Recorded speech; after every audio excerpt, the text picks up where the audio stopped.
नमस्कार दोस्तों, भटनेर आईएएस पर आपका स्वागत है। जैसा कि हम पहले पढ़ चुके हैं परसेंटेज का पार्ट 1, आज जो आएगा वो परसेंटेज का पार्ट 2 है। एक बच्चे का बार बार डाउट है कि सर इंग्लिश का वर्ड यूज नहीं करते, तो बताओ कहाँ वर्ड मैंने यूज नहीं किया। ये देखिए तुम्हारे सामने है और इससे पहले वाली जितनी वीडियो है वो सारी की सारी देख लीजिएगा। जो छोटे से छोटा सवाल है वो भी दोनों भाषाओं के अंदर लिया गया है। उसके बाद में अगर मैंने जहां पर फादर लिखा है तो वहां उसके साथ मैंने पिता लिखा है, मदर लिखा है तो मैंने वहां माता लिखा है। तो इतना ध्यान रखने के बावजूद अगर आप ये कंप्लेन करेंगे तो फिर वो देखिए वो चीजें फिर अच्छी आपके लिए भी नहीं है और मेरे लिए भी नहीं है। तो इतनी मेहनत करने के बाद में ऐसा नहीं होना चाहिए कि आपको ये फील हो रहा है कि हाँ यहाँ ये कमी है। बिल्कुल आप चेक कीजिए, आपको हिंदी इंग्लिश दोनों लैंग्वेज में मिलेगा। चाहे कोई सवाल है, चाहे कोई टर्म है, चाहे कोई भी शब्द है, वो आपको दोनों भाषाओं में मिलता है। अब हमें उनका भी ध्यान रखना पड़ता है जो हिंदी मीडियम के स्टूडेंट है और जो इंग्लिश मीडियम के स्टूडेंट है, दोनों का हमें ध्यान रखना पड़ता है। इसलिए मैं बोलता हिंदी में हूं, टर्म्स इंग्लिश में यूज करता हूं, तो दोनों को समझ में आती है।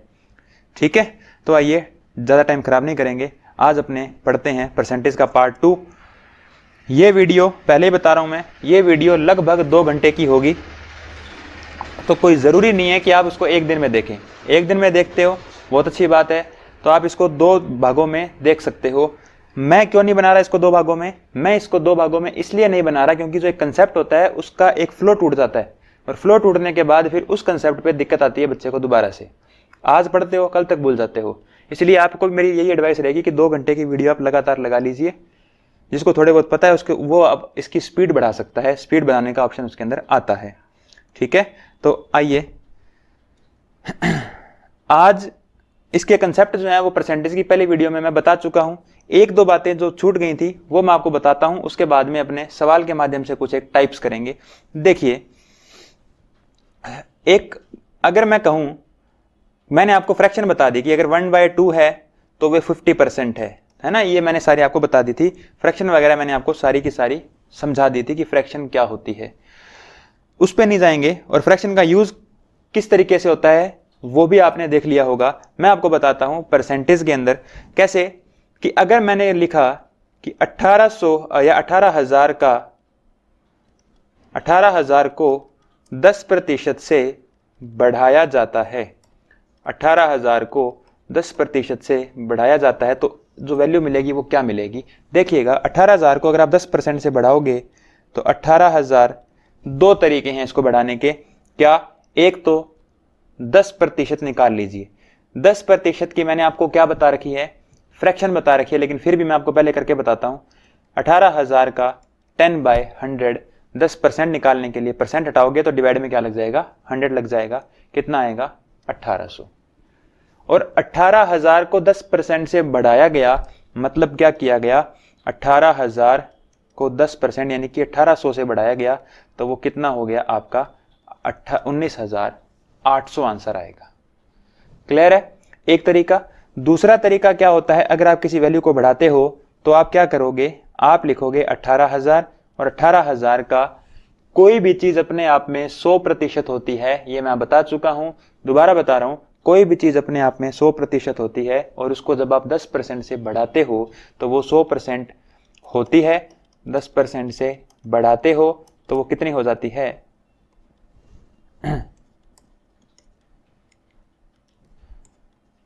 सॉरी, मार्कर काम नहीं कर रहा।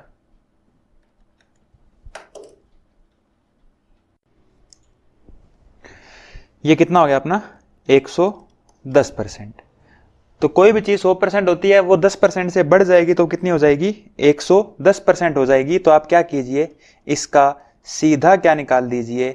110% निकाल दीजिए, तो अभी क्या आएगा? 19,800। यहां पर आपको ये डायरेक्ट आंसर मिलेगा। यानी कि यहां पर तो क्या है, 10% निकाल कर जोड़ना पड़ेगा, और या क्या कर दीजिए, या तो क्या कीजिए, 10% निकाल कर जोड़ दीजिए, या उस संख्या का सीधा क्या निकाल दीजिए?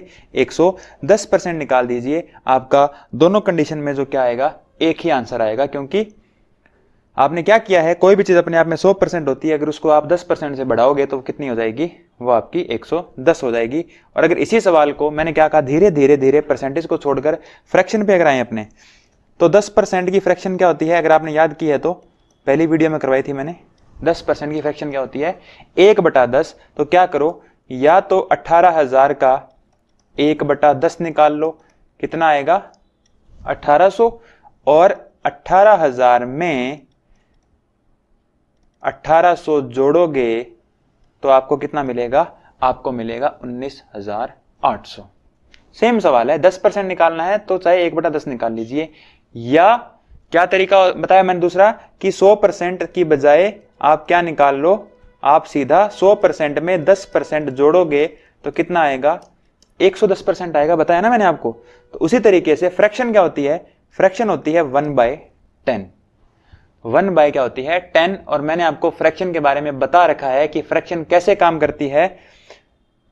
1/10 10% से बढ़ाया गया, अगर मैं क्या लिखूं कि 10% से बढ़ाया गया तो 10% की फ्रैक्शन क्या होती है 1/10, और बढ़ाया गया मतलब ये आपका क्या हो जाएगा बेस, और ये क्या है आपका इंक्रीज, यानी कि कितनी इंक्रीज हुई, कितनी बढ़ी, ये क्या है आपकी मूल, यानी कि 10 से बढ़कर वो कितनी हो गई 11 हो गई। तो अगर 10% से बढ़ाया गया तो 10% की फ्रैक्शन क्या होती है 1/10, और इसका मतलब क्या होता है कि 10 पर 1 बढ़ गई तो कितनी हो गई वो 11 हो गई। आप क्या करो 18,000 का सीधा 11/10 निकाल लो तो कितना आएगा 19,800 आंसर आएगा आपका। आई ना इतनी बात समझ में। एक दो सवाल और करवाता हूं मैं इस तरीके के, ताकि आपको और अच्छे से समझ में आ सके। मान लो मैंने लिखा कि 25,000 को 20% से बढ़ाया गया, तो बताओ आंसर क्या होगा। तो समझिए इस चीज को, क्या करो, या तो 25,000 का 20% निकाल के 25,000 का 20% कितना आएगा 5,000, कैसे 2 0 से 2 0 कैंसिल हो गए, और ये कितना आएगा 25 दूना 50, 5,000 आएगा। या तो क्या करो 25,000 का 20% निकाल के जोड़ दो, या क्या करो 25,000 का सीधा 20% है तो वो कितना हो जाएगा बढ़कर, कोई भी चीज अपने आप में 100 होती है, और अगर उसको आप 20% से बढ़ा दोगे तो वो कितनी हो जाएगी 120 हो जाएगी। तो आप सीधा क्या करो 120% निकाल दो तो कितना आएगा 30,000 आएगा। पहले तो क्या करना था 5,000 आया, अब उस 25,000 पहले था उसमें 5,000 जोड़ोगे तो वो कितना आएगा, वो आएगा 30,000। वो कितना आएगा 30,000 आएगा, और अगर आप सीधा उसका 120% निकाल दोगे तो भी कितना आएगा 30,000 आएगा। इतनी बात समझ में आ रही है मेरी? ठीक है, तो इस तरीके से आप सवाल करेंगे। अगर इसी को फ्रैक्शन में करना हो तो 25,000 इंटू 20% की फ्रैक्शन क्या लिखवाई थी, याद करो 20% की फ्रैक्शन क्या लिखवाई थी मैंने 1/5। तो या तो इसका क्या निकाल दो 1/5 निकाल लो, कितना निकाल लो 1/5 निकाल लो, और 1/5 से बढ़ाया गया है तो 25,000 में 5,000 जोड़ दो, कितना आएगा 30,000। या क्या करो 25,000 का क्या करो 1/5 से बढ़ाया गया, मैं बता चुका हूं ना आपको, ये क्या होता है बेस, और इससे क्या किया गया है बढ़ाया गया है, यानी कि 5 पर 1 बढ़ाया तो वो अब कितनी हो गई, अब कितनी हो गई वो 6 हो गई। सीधा क्या निकाल लो इसका 6/5 निकाल लो तो सीधा आंसर आएगा कितना 30,000। तो ये चीजें आपके आगे जाकर काम आएंगी जो आपको पता होनी चाहिए। ठीक है, तो अब मैं आपको करवाता हूं कुछ एक सवाल। तो कुछ तो बेसिक सवाल होंगे, फिर अपने क्या करेंगे टाइप वाइज पढ़ेंगे एक एक टाइप करके, और आपको चीजें समझ में आएंगी। देखिए एक सवाल है, ये सवाल क्या है, ये सवाल कहता है कि 2 है जो वो 50 का कितने परसेंट होगा, 2 इज व्हाट परसेंट ऑफ 50।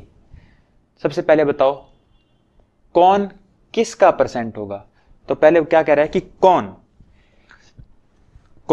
2 बताया था पिछली वीडियो में, किसका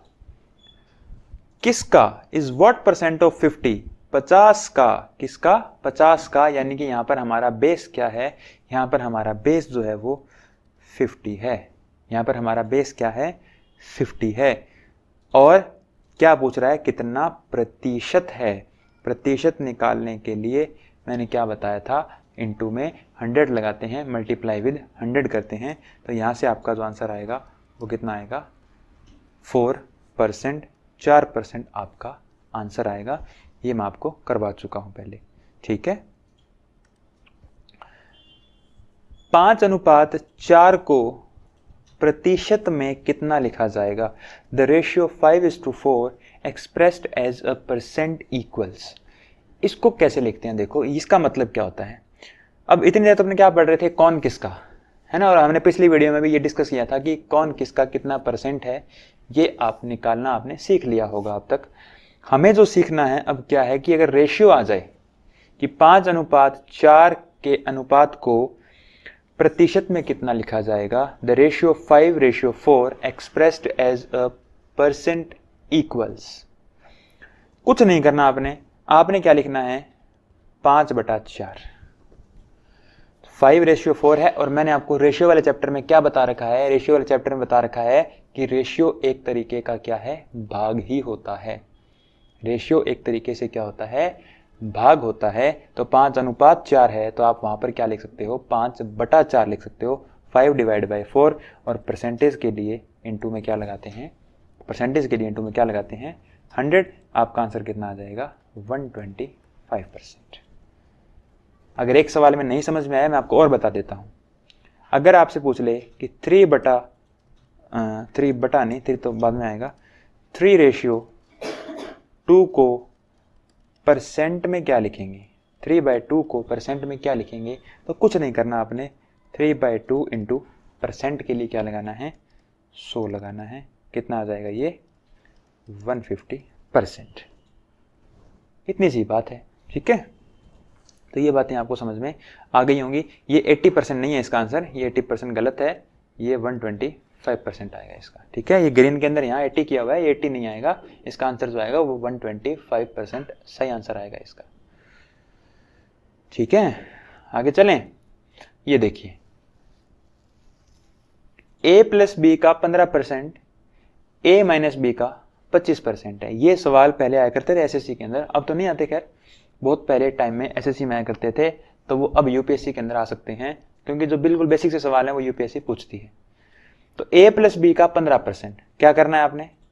कुछ भी नहीं, जैसे जैसे वो कहता जा रहा है, क्या? a+b का 15%, परसेंट हटाओगे डिवाइड बाय 100। a+b का 15% मतलब a+b इंटू 15/100 बराबर है किसके? बराबर है किसके? a-b का 25, a-b का 25% डिवाइड बाय 100। a+b का 15% बराबर है किसके? a-b के 25% के। यही कह रहा है वो। परसेंटेज होता है, परसेंटेज को हटा के डिवाइड में क्या लगता है? 100। ये अपने पढ़ चुके हैं बहुत अच्छे से। होगा क्या? 100 से 100 कैंसिल हो जाएगा। 100 इधर बटा में है, इधर भी बराबर के, इधर कोई चीज बटा में है और बराबर के इधर भी अगर बटा में है, यानी कि डिनोमिनेटर, अगर इक्वल के दोनों साइड कोई चीज क्या है? डिनोमिनेटर में है तो आपस में कट सकती है, न्यूमरेटर में है तो आपस में कट सकती है। ये ध्यान रखिएगा, ठीक है। तो जैसे आपने क्या काटा? डिनोमिनेटर काटा, वैसे न्यूमरेटर भी कट जाएगा। 5 × 15, 5 × 5 = 25। डिनोमिनेटर तो 100 से 100 कैंसिल हो गया, न्यूमरेटर था आपका 15 और 25, तो 5 × 15, 5 × 5 = 25 आ गया। ओके, अब ब्रैकेट खोल लो आप। क्या करोगे इधर? 3a + 3b = 5a - 5b। Sir ये क्या किया? ये कुछ भी नहीं है बच्चे, क्या है? ये 3 गुणा में था, अंदर आएगा तो a से मल्टीप्लाई भी होगा और b से भी होगा, क्योंकि ब्रैकेट के बाहर था। इसी तरीके से 5 भी a से मल्टीप्लाई भी होगा और b से मल्टीप्लाई भी होगा। तो 3a + 3b बराबर है 5a - 5b के, ठीक है। इसके बाद क्या है? तो 3a, ये 5b इधर माइनस का पड़ा है, इसको इधर ले आओ। a एक तरफ कर लो, b भी एक तरफ कर लो, तो इधर तो हो जाएगा क्या?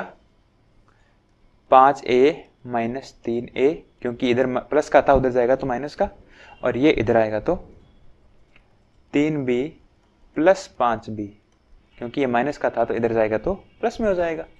तो ये आ गया बच्चे 8b बराबर 2a। रेशियो कितना आएगा 8:2 या 4:1। ये सर कैसे लिख दिया आपने? तो अगर आपने रेशियो देखा है तो आपको पूछने की जरूरत भी नहीं पड़ेगी, अगर नहीं देखा तो फिर आपको दिक्कत आएगी। क्या बताया था मैंने? अगर 2a बराबर 3b होता है तो रेशियो निकालने के लिए क्या किया करो, इसको इधर ले आया करो और इसको इधर ले आया करो, ये इनका रेशियो होता है। बताया था कि नहीं बताया था? बताया था ना। उसी प्रकार से यहां भी क्या हुआ, 2 इधर था, इधर आ गया, 8 इधर था, ये इधर आ गया, तो 8:2 आया। और उसके बाद वो क्या थे कि 2 के टेबल पर कट रहे थे तो 4:1 आ गया। ठीक है। अब वो क्या पूछ रहा है आपसे कि b का कितना प्रतिशत a के बराबर होगा। तो कौन बराबर होगा? b का कितना प्रतिशत a के बराबर होगा? b का कितना प्रतिशत a के बराबर होगा, यानी कि then what percent of b is equal to a। What percent of b is equal to a, यानी कि किसका? b का। b कितना है? 1। b कितना है? 1। किसका? किसका? b का। b उसका बेस बनेगा। कौन? a के बराबर होगा, मतलब a कितना है? 4। परसेंटेज के लिए गुणा में 100, ये कितना आ गया? 400% आपका राइट आंसर होगा। देखो कुछ भी नहीं है आपने डाउट करना, इसमें क्या है कि किसका पूछ रहा है, तो वो बेस हमेशा आपका डिनोमिनेटर में आता है, हर में आता है। किसका? b का। तो b कितना है? 1 है, वो आएगा आपका डिनोमिनेटर में। किसके बराबर है या कौन कितना है, तो वो क्या आएगा? वो हमेशा ऊपर आएगा, यानी कि a।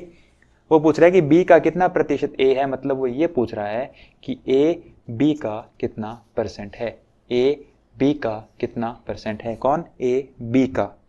a इसका, b का। किसका? b का। तो वो हमेशा खाएगा अपॉन में आएगा। आगे देखो, किसी कंपनी में मजदूरों की संख्या 25% बढ़ा दी जाती है। The number of employees working in a firm is increased bye 25%। 25%। तो 25% को क्या लिखते हैं पहले तो बताओ? 25% को लिखते हैं सर 1/4।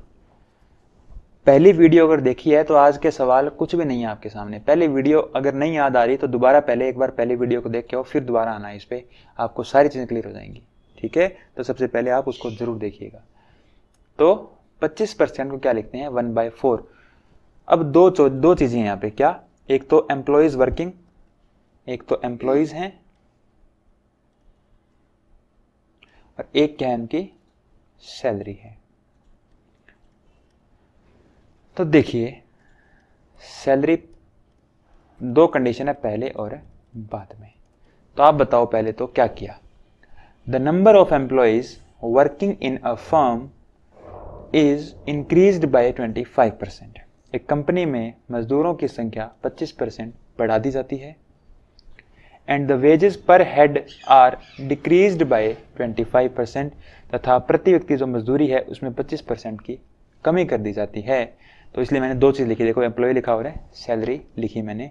परिणामतः मजदूरी में x% की गिरावट आती है। If it result in x% decrease in total wage then the value of x। तो वो कह रहा है कि x% की कमी होती है, तो बताओ x की वैल्यू कितनी है। मतलब आपसे ये पूछ रहा है कि वो कितना कम हो गई। कौन कम हो गई? Total wages. देखो कैसे करेंगे सवाल को। इस सवाल को आप कैसे करेंगे? देखो क्या है, एम्प्लॉइज 25% से बढ़ गए, मतलब मैंने क्या समझाया था आपको, याद करो पहली वीडियो में, कि 4 पर 1 बढ़ गया, मतलब 4 से कितने हो गए? 5 हो गए। ठीक है, एम्प्लॉइज बढ़ गए मतलब 4 से 5 हो गए। और प्रति व्यक्ति मजदूरी में 25% की कमी हो गई। 25% को दोबारा क्या लिखते हैं? 1/4, लेकिन इस बार 25% की क्या है? कमी है। कमी है मतलब 4 से, बेस डिनोमिनेटर हमेशा बेस रहता है, इनकी पहले वाली रहती है हमेशा। और वो कह रहा है कि उस पर -1 हो गया, मतलब अब कितना हो गया? 3 हो गई। यानी कि 25% की कमी का मतलब होता है 4 से कितनी हो गई? 3 हो गई। 4 से कितनी हो गई? 3 हो गई। समझ रहे हो मेरी इतनी बात को या नहीं समझ रहे? आ रही है ना समझ में? ठीक है, तो एम्प्लॉयज़ क्या हो गए, 4 से 5 हो गए, और सैलरी क्या होगी, 4 से 3, क्योंकि वो 4 पर 1 बढ़ रही थी एम्प्लॉयज़ की संख्या, और सैलरी जो थी वो 4 पर 1 कम हो रही थी, यानी कि 4 से कितनी हो रही थी, 3 हो रही थी। अब एक बात समझाओ मुझे कि टोटल सैलरी कैसे आएगी। टोटल सैलरी कैसे आती है, देखो अगर 4 आदमी काम कर रहे हैं, ठीक है, 4 आदमी, आपकी फैक्ट्री है, आपकी फैक्ट्री में 4 आदमी हैं, और एक आदमी की जो सैलरी है वो 4 रुपये है। एक आदमी को 4 रुपये देते हो तो 4 4 4 4 4 लोगों को 4 4 रुपये दोगे कि नहीं दोगे, दोगे। 4 चौका कितना हो गया, 16 रुपये। और बाद में कितना हुआ, आदमी कितने हैं, 5, और एक आदमी को कितने रुपए दे रहे हो आप, 3। आदमी कितने हैं, 5, और एक आदमी कितने रुपए दे रहे हो, 3 रुपए, यानी कि 3 रुपए आप कितने लोगों को दे रहे हो, 5 लोगों को। तो ये कितना आ जाएगा आपका, 15 आ जाएगा। 3 रुपए 5 लोगों के दोगे तो 15 रुपए सैलरी आ जाएगी टोटल, और 4 4 रुपए 4 लोगों को दोगे तो टोटल सैलरी कितनी आ जाएगी, 16 रुपए आ जाएगी। तो पहले सैलरी कितनी थी, 16, अब सैलरी कितनी हो गई, 15। तो बताओ कितना क्या हो गया, 1 की कमी हो गई। पहले टोटल सैलरी 16 थी, अब टोटल सैलरी 15 होगी। पहले आपका जो खर्चा था वो 16 रुपये था, अब आपका खर्चा 15 रुपये था। तो आपको बताओ 1 रुपये क्या हो रही है, सेविंग हो रही है। इतनी बात समझ में आई, 1 रुपये क्या हो रही है, सेविंग हो रही है। 1 रुपया क्या हो रहा है, कम हो रहा है। और कम कहाँ से होगा, पहले से कम होता है ना, क्योंकि पहले 16 रुपये देते थे और अब 16 से गिर कर 15 हो गई। क्या, 16 से गिर कर 15 हो गई, मतलब सॉरी, 16 पे क्या हुई, 1 रुपये कम हो गई। 16 पर क्या हुई, 1 रुपये कम हो गई। 1 रुपये कम हो गई किस पर, 16 पर। 1 रुपये कम हो गई किस पर, 16 पर। 1/16 परसेंटेज के लिए इंटू में क्या लगाते हैं, 100। लेकिन 100 लगाने की जरूरत नहीं है। अगर आपको फ्रैक्शन पता है, 1/16 की फ्रैक्शन अगर पता है तो आपको पता होगा 61/4%। ये आपका आंसर आ जाएगा। क्या, 61/4%। 1/16 अगर पता है आपको परसेंटेज में तो 61/4% है ही। अगर नहीं पता आपको तो मैंने क्या कहा था, किसी चीज़ को परसेंटेज में बदलने के लिए गुणा में 100 कर दिया करो। मैं आपको बार बार कह रहा हूँ कि पहली वीडियो देख लीजिए अगर आपने नहीं देखी है तो, क्योंकि वो समझ में आएगी तभी ये बातें समझ में आएंगी, अदरवाइज समझ में नहीं आ पाएंगी। देखो, बी को ए से 20% कम अंक प्राप्त हुए। बी को ए से 20% कम अंक प्राप्त हुए। पहले तो मैं इसको हो सकता है कि पेपर में फ्रैक्शन ना याद आए, क्योंकि मैं हर सवाल को फ्रैक्शन से करवा रहा हूँ। पेपर में हो सकता है फ्रैक्शन ना याद आए, तो मैं इसको आपको कुछ सवाल परसेंटेज से भी कराऊंगा ताकि आपको परसेंटेज से भी सवाल करने आ जाए। बी को ए से, मैं लिखता हूँ यहाँ पर ए और बी। किसको, बी को ए से 20% कम मिले। B got 20% marks less than A. तो किससे कम मिले, किससे कम मिले, ए से कम मिले। मतलब अगर ए के पास 100% है तो बी को कितने मिले, 80% मिले। क्या कह रहा है वो, बी को ए से 20% कम अंक प्राप्त हुए। बी को ए से कम मिले, यानी कि बी, अगर ए को 100 मिले तो बी को कितने मिले, 20% कम, यानी कि कितने मिले, 80 मिले। ठीक है। अब वो कह रहा है तो बताओ ए को बी से कितने ज्यादा प्राप्त हुए, ए को बी से कितने ज्यादा प्राप्त हुए, 20%। कितने ज्यादा प्राप्त हुए, 20। ए को बी से कितने ज्यादा प्राप्त हुए, 20। लेकिन अब ये निकलेगा किस पर, ये 20% मत मानो आप इसको, ये सारी की सारी वैल्यू जो आप है 100 में ले लो ये, ठीक है ना, ये सारी की सारी वैल्यू 100 में ले लो। यानी कि अगर ए को 100 मिले थे तो बी को कितने मिले थे, 20% कम, यानी कि 80 मिले थे। अब वो कह रहा है कि ए को बी से कितने ज्यादा मिले, तो कितने ज्यादा मिले, 20। कितने ज्यादा मिले, 20। लेकिन ये निकलेगा काय पर, ये काय पर निकलेगा, ये निकलेगा 80 पर। अब आपका सवाल होगा सर 80 पे क्यों निकलेगा, तो बच्चे 80 पर इसलिए निकलेगा क्योंकि वो क्या कह रहा है, वो कह रहा है कि बी से कितने ज्यादा हैं। जिससे पूछ लेना कि बी से कितने ज्यादा हैं, जैसे उसने अपने को पिछली बार क्या कहा था कि बी को ए से 20% कम मिले। किससे कम मिले थे, ए से 20% कम मिले थे। तो मैंने देखो 100 भी किसको माना था, ए को माना था, और मैंने बी को कितने दिए थे, 80 दिए थे, दिए थे ना, दिए थे। तो ए को 100 माना था और बी को मैंने 80 दिए थे। अब वो कह रहा है कि ए को बी से कितने ज्यादा मिले, ए को बी से, तो ए को बी से कितने ज्यादा मिले 20। परसेंट में निकालना है किस पर, बी से कितने ज्यादा है, तो बी कितना है, बी आपका 80 है। तो बी से कितने ज्यादा है मतलब आपको काय पर निकालना है, 80 पर निकालना है। परसेंटेज के लिए गुणा में 100 कितना आएगा 25% आएगा। ए को पहले तो क्या था, बी को ए से क्या मिले, बी को ए से 20% कम मिले। तो किससे कम मिले थे, ए से कम मिले थे। तो मैंने ए को क्या माना था 100 माना था, और तो बी कितना आ गया 20% कम यानी कि 80 आ गया था। अब बताओ ए को बी से कितने ज़्यादा मिलेंगे, तो कितने ज़्यादा मिले 20 ज़्यादा मिले, लेकिन किससे निकालने हैं, बी से निकालने हैं। बी की वैल्यू कितनी है 80 है, तो 80 आएगा तो 80 पे निकालेंगे 20/80 मल्टीप्लाई विद 100। और अगर इसी सवाल को आप किससे करते, फ्रैक्शन से करते, तो कैसे करते, कितने कम मिले थे 20% कम मिले। किसको किससे बाद में देखेंगे, 20% को क्या लिखते हैं 1/5। 20% की फ्रैक्शन क्या होती है, पहली बात तो 1/5। अब देखते हैं किसको किससे, क्या B got 20% marks less then A। B को A से कम मिले हैं, B को A से कम मिले हैं, B को A से कम मिले हैं।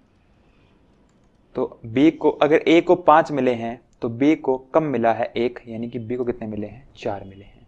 A से मतलब ये जो बेस है ना, ये आपका A है, क्योंकि B को किससे कम मिले हैं A से, तो ये जो बेस है आपका वो ये 5 है, और उसको कम मिले हैं मतलब 1 कम मिला है मतलब कितने मिले हैं 4 मिले हैं। अब आपसे पूछ रहा है कि A को B से कितने ज़्यादा मिल रहे हैं, A को B से कितने ज़्यादा हैं, तो A को B से कितने ज़्यादा हैं 1 ज़्यादा है। लेकिन A को B से पूछ रहा है, तो B से पूछ रहा है मतलब काय पर निकालना पड़ेगा, B पर निकालना पड़ेगा। तो B के पास कितना है, B के पास 4 है, तो 1/4 को क्या लिखते हैं 25%। जिसको नहीं पता वो इंटू में क्या लगा सकता है 100 लगा सकता है। लेकिन जिसको ये पता है ना कि 1/5 लिखते हैं, 5 से 4 हो जाता है, उसको ये ज़रूर पता होता है कि 1/4 क्या होता है 25% की वैल्यू होती है। आ रही है बात समझ में, आगे चलें। ये भी कुछ एक बेसिक सवाल से ही हैं, सारे के सारे सवाल ये बेसिक हैं सारे। किसी विद्यालय में क्या है, लड़के और लड़कियों की संख्या का अनुपात 8:12 है। The ratio of the number of boys and girls in a school is 8:12। ठीक है, तो क्या मान लें, बॉयज और गर्ल्स कितना है 8:12 है। आप लेट कर सकते हो कि टोटल बॉयज़ को आप 800 मान सकते हो, गर्ल्स को आप 1200 मान सकते हो। कितने मान सकते हो 1200 मान सकते हो। अगर कोई चीज़ 2:3 में है तो उसको आप 200 और 300 मान सकते हो, उसको आप 2000 और 3000 मान सकते हो, उसको आप 2 लाख और 3 लाख मान सकते हो। अगर उसका रेशियो 2:3 है तो आप उसको मान सकते हो, इधर 2 जीरो लगाओगे तो इधर भी 2 जीरो लगाने पड़ेंगे, इधर 3 जीरो लगाओगे तो इधर भी 3 जीरो, इधर 4 जीरो तो इधर भी 4 जीरो। तो आपका सवाल गलत नहीं होगा। जीरो क्यों लगा रहा हूं मैं, क्योंकि जीरो लगाने से, चलो ये सवाल तो आसान है, ठीक है, ये पूरा पूरा कट जाएगा। लेकिन कोई और सवाल आ जाएगा तो फिर उसमें क्या हो, आसानी से कट जाए। मतलब अगर मैं 800 निकालूंगा, टोटल बॉयज कितने हैं 800 हैं, टोटल बॉयज कितने हैं 800 हैं। अगर मैं कल को इनका 20% निकालूं, अगर कल को मैं क्या निकालूं 20% निकालूं, तो ये 0 से 0 कट जाए और मेरा सवाल पॉइंटों में ना जाए, मेरा आंसर पॉइंट्स में ना जाए। इसलिए मैं क्या करता हूं, 8 और 12 के बजाय थोड़ी बड़ी वैल्यू मानता हूं, 800 और 1200। ज्यादा बड़ी भी नहीं माननी, क्योंकि फिर सवाल और बड़ा हो जाएगा। तो आपने जब 8 और 12 होता है 2:3 होता है तो उसको 200-300 मान लिया करो, 500-700 मान लिया करो, ठीक है ना। जैसे कि अगर 3:5 है तो इसको 300-500 मान लो, 2 जीरो लगा लिया करो आगे, ताकि आपका आगे कल को परसेंटेज निकालना पड़े तो वो सवाल आपका पॉइंट्स में ना जाए। ओके, तो कोई ज्यादा है नहीं इसमें, कोई इतनी लंबी चौड़ी बात। तो आपने क्या मान लिया, इसको 800 और 1200 मान लिया। अब आपको क्या कह रहा है कि छात्रवृत्ति स्कॉलरशिप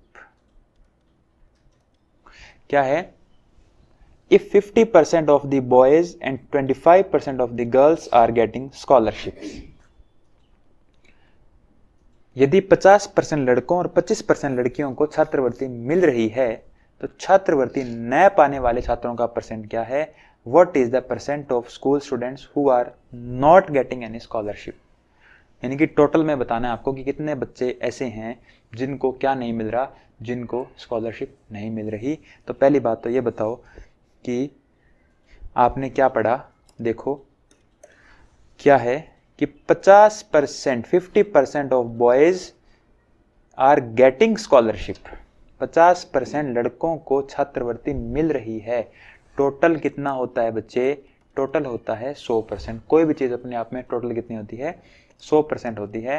तो मेरे को एक बात बताओ यहाँ पर कि 50% बच्चों को स्कॉलरशिप मिल रही है, मतलब बाकी के 50% को स्कॉलरशिप, बाकी के 50%, ये मैंने यहाँ स्कॉलरशिप को काट दिया ताकि इसका मतलब ये है कि स्कॉलरशिप नहीं मिल रही, ठीक है। तो 50% बच्चों को स्कॉलरशिप नहीं मिल रही, उसी बच्चे नहीं बॉयज़ को। 25% लड़कियों को छात्रवृत्ति मिल रही है। 25% of the girls are getting scholarship, मतलब 25% को अगर स्कॉलरशिप मिल रही है मतलब 75% को स्कॉलरशिप नहीं मिल रही। भी अगर गर्ल्स में 25% को स्कॉलरशिप मिल रही है तो 75% को नहीं मिल रही, इतनी सी बात है। तो बताओ आपने कितना माना था? 800 माना था। तो 800 का 50% कितना हो जाएगा? 400, और 1200 का 75% कितना हो जाएगा? 900। 1200 का 75% कितना हो जाएगा? 900 हो जाएगा। आप निकाल लीजिएगा। कैसे निकालोगे? 1200 का 75% के लिए 100, 2 0 से 2 0 कट जाएगा। इस तरीके से कितना आएगा? 300 आएगा। हर एक चीज़ में छोटी छोटी चीज़ आपको करके बताता हूँ, तो थोड़ा ध्यान में रखा करो। तो 12 क्या है? अगर टोटल अपनों ने 1200 मान रखे हैं तो 1200 में से 75% को स्कॉलरशिप नहीं मिल रही, मतलब 900 बच्चों को स्कॉलरशिप नहीं मिल रही। तब यहाँ पे मेरी बात को सुनिएगा कि टोटल कितने बच्चों को स्कॉलरशिप नहीं मिल रही? 400 बच्चे ये रे, 900 बच्चे ये रे, 400 बच्चे ये रे, 900 बच्चे ये रे, मतलब टोटल 1300 बच्चों को स्कॉलरशिप नहीं मिल रही। 400 ऐसे बॉयज़ हैं, 900 ऐसी गर्ल्स हैं, और टोटल तो क्या है? 1300 हैं। 1300 बच्चों को स्कॉलरशिप नहीं मिल रही। तो बताओ बच्चे टोटल कितना है? टोटल बच्चे कितने थे? टोटल बच्चे 2000 थे, यानी कि 800 लड़के थे और 1200 लड़कियां थी। टोटल बच्चे कितने थे? 2000 थे। तो 1300 बच्चों को कितने में से? 1300 बच्चों को स्कॉलरशिप नहीं मिल रही, कितने में से? 1300 बच्चों को स्कॉलरशिप नहीं मिल रही, कितने में से? 2000। टोटल 2000 में से परसेंटेज के लिए इंटू में 100। 3 0 से 3 0 कैंसिल हो गया, इसको काटोगे आप तो ये कितना आएगा? 65% आपका आंसर आएगा। कितना आंसर आ जाएगा आपका? 65% आ जाएगा। ठीक है। तो ये बेसिक सी चीजें हैं परसेंटेज के बारे में जो आपको आनी चाहिए।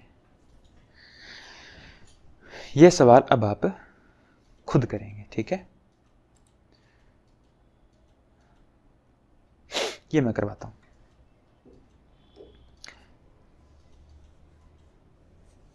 ए को in an examination in which full marks वर 500, एक परीक्षा में अधिकतम अंक कितने हैं? 500 हैं।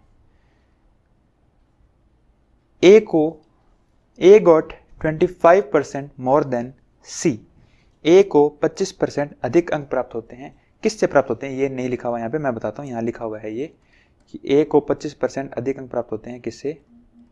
सी से। ए को सी से क्या प्राप्त होते हैं? 25% ज़्यादा प्राप्त होते हैं, ठीक है। सी गॉट 20% लेस देन डी, सी को, यहाँ ये गलती है, सी को डी से, ठीक है।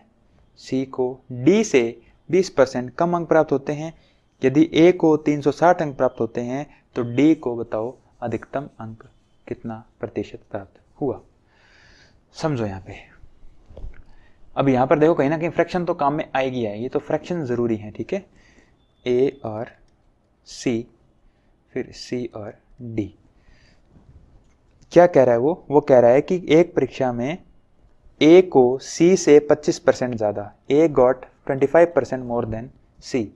ए को किससे? सी से, सी को 100 मान लो। किससे? सी से, तो सी को 100 मान लो।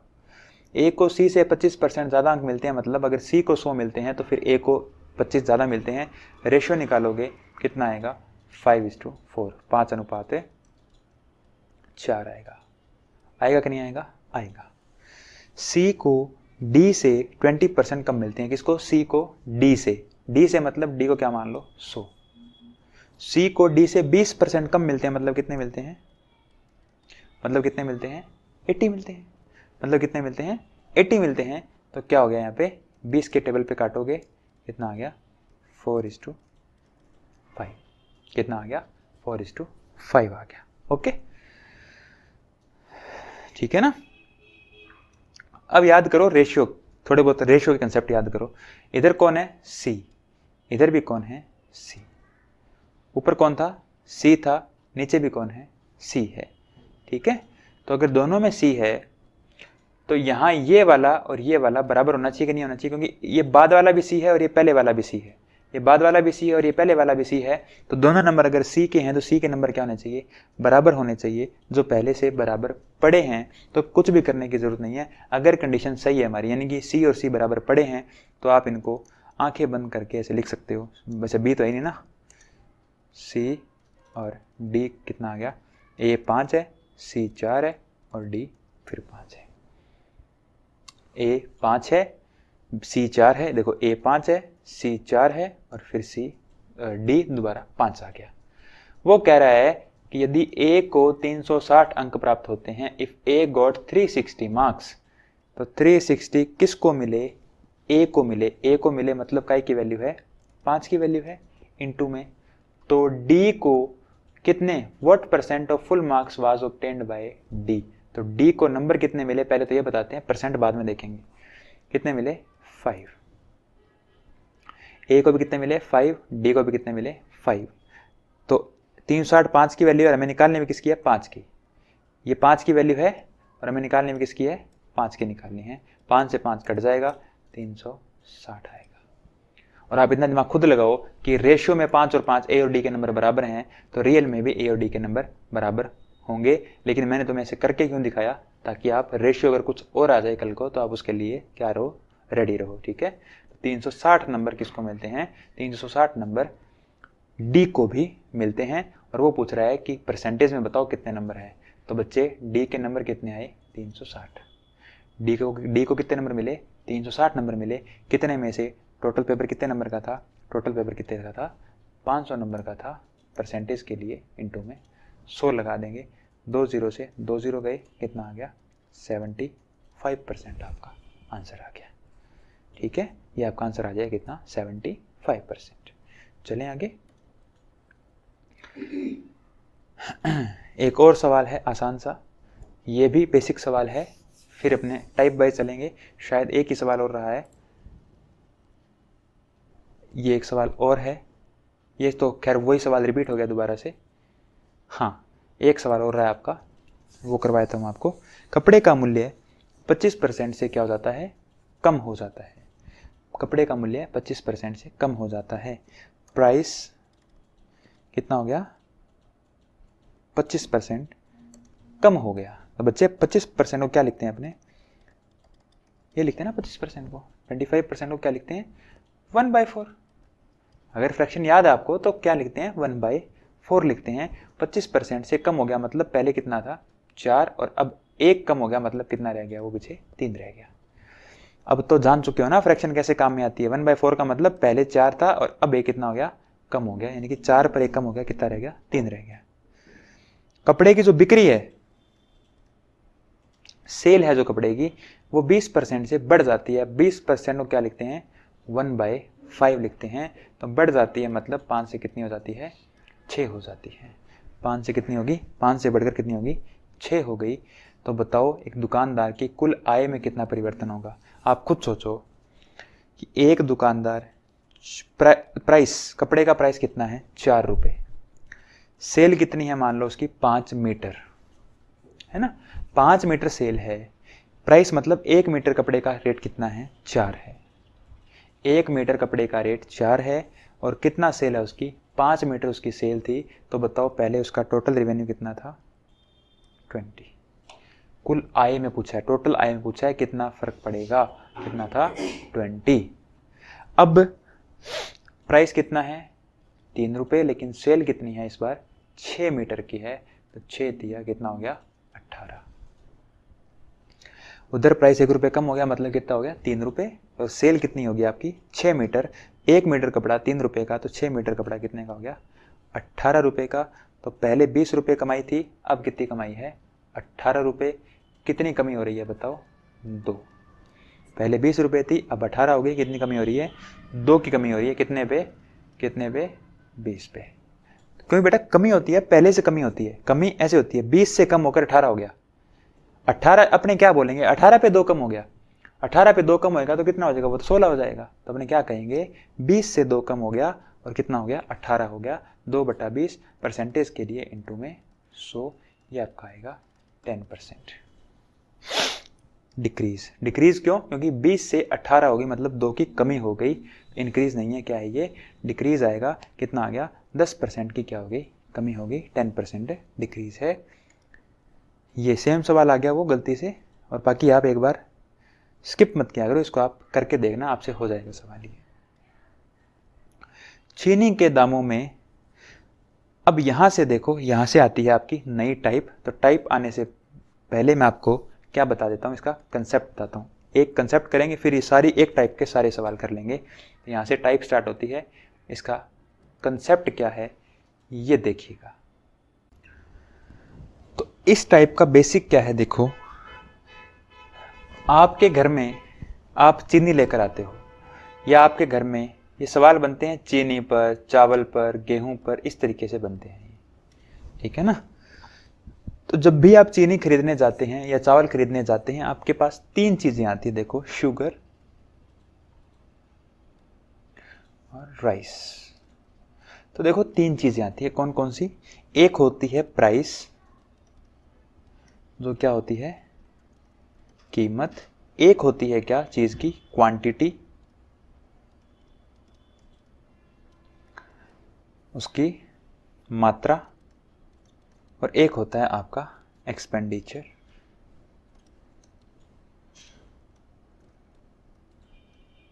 क्या होता है एक्सपेंडिचर, यानी कि कीमत, प्राइस, क्वांटिटी, मात्रा, और एक्सपेंडिचर होता है, एक्सपेंडिचर को क्या बोलते हैं अपना खर्च। हमेशा ध्यान रखिएगा कि प्राइस को जब आप याद नहीं करना है, इसको समझना है। प्राइस को जब आप क्या करवाते हो क्वांटिटी से मल्टीप्लाई करवाते हो तो क्या निकल कर आता है खर्च निकल कर आता है। कैसे आप मार्केट गए, अभी चीनी का फिलहाल रेट शायद 40 रुपये पर केजी है, तो वो जो पर केजी प्राइस होता है या पर केजी जो उसका मूल्य होता है उसको क्या बोलते हैं प्राइस बोलते हैं। कि आप 1 किलो के लिए कितना पे करते हो, पर केजी के लिए कितना पे करते हो, वो होता है उसका प्राइस। क्वांटिटी, आप कितना खरीद कर लाते हो वो होती है आपकी क्वांटिटी, आप कितना खरीदते हो वो होती है आपकी क्वांटिटी। तो आप एक बात को समझिएगा कि 40 रुपये पर केजी के हिसाब से शुगर मिल रही थी मार्केट में, और आपने 5 किलो शुगर खरीदी, तो आप क्या करेंगे बताओ। आपने 40 किलो 1 केजी के लिए पे करे, तो 5 केजी के लिए कितने पे करे होंगे आपने, 40 × 5 बराबर 200 रुपये आपने क्या किए होंगे पे किए होंगे, किसको दुकान वाले को।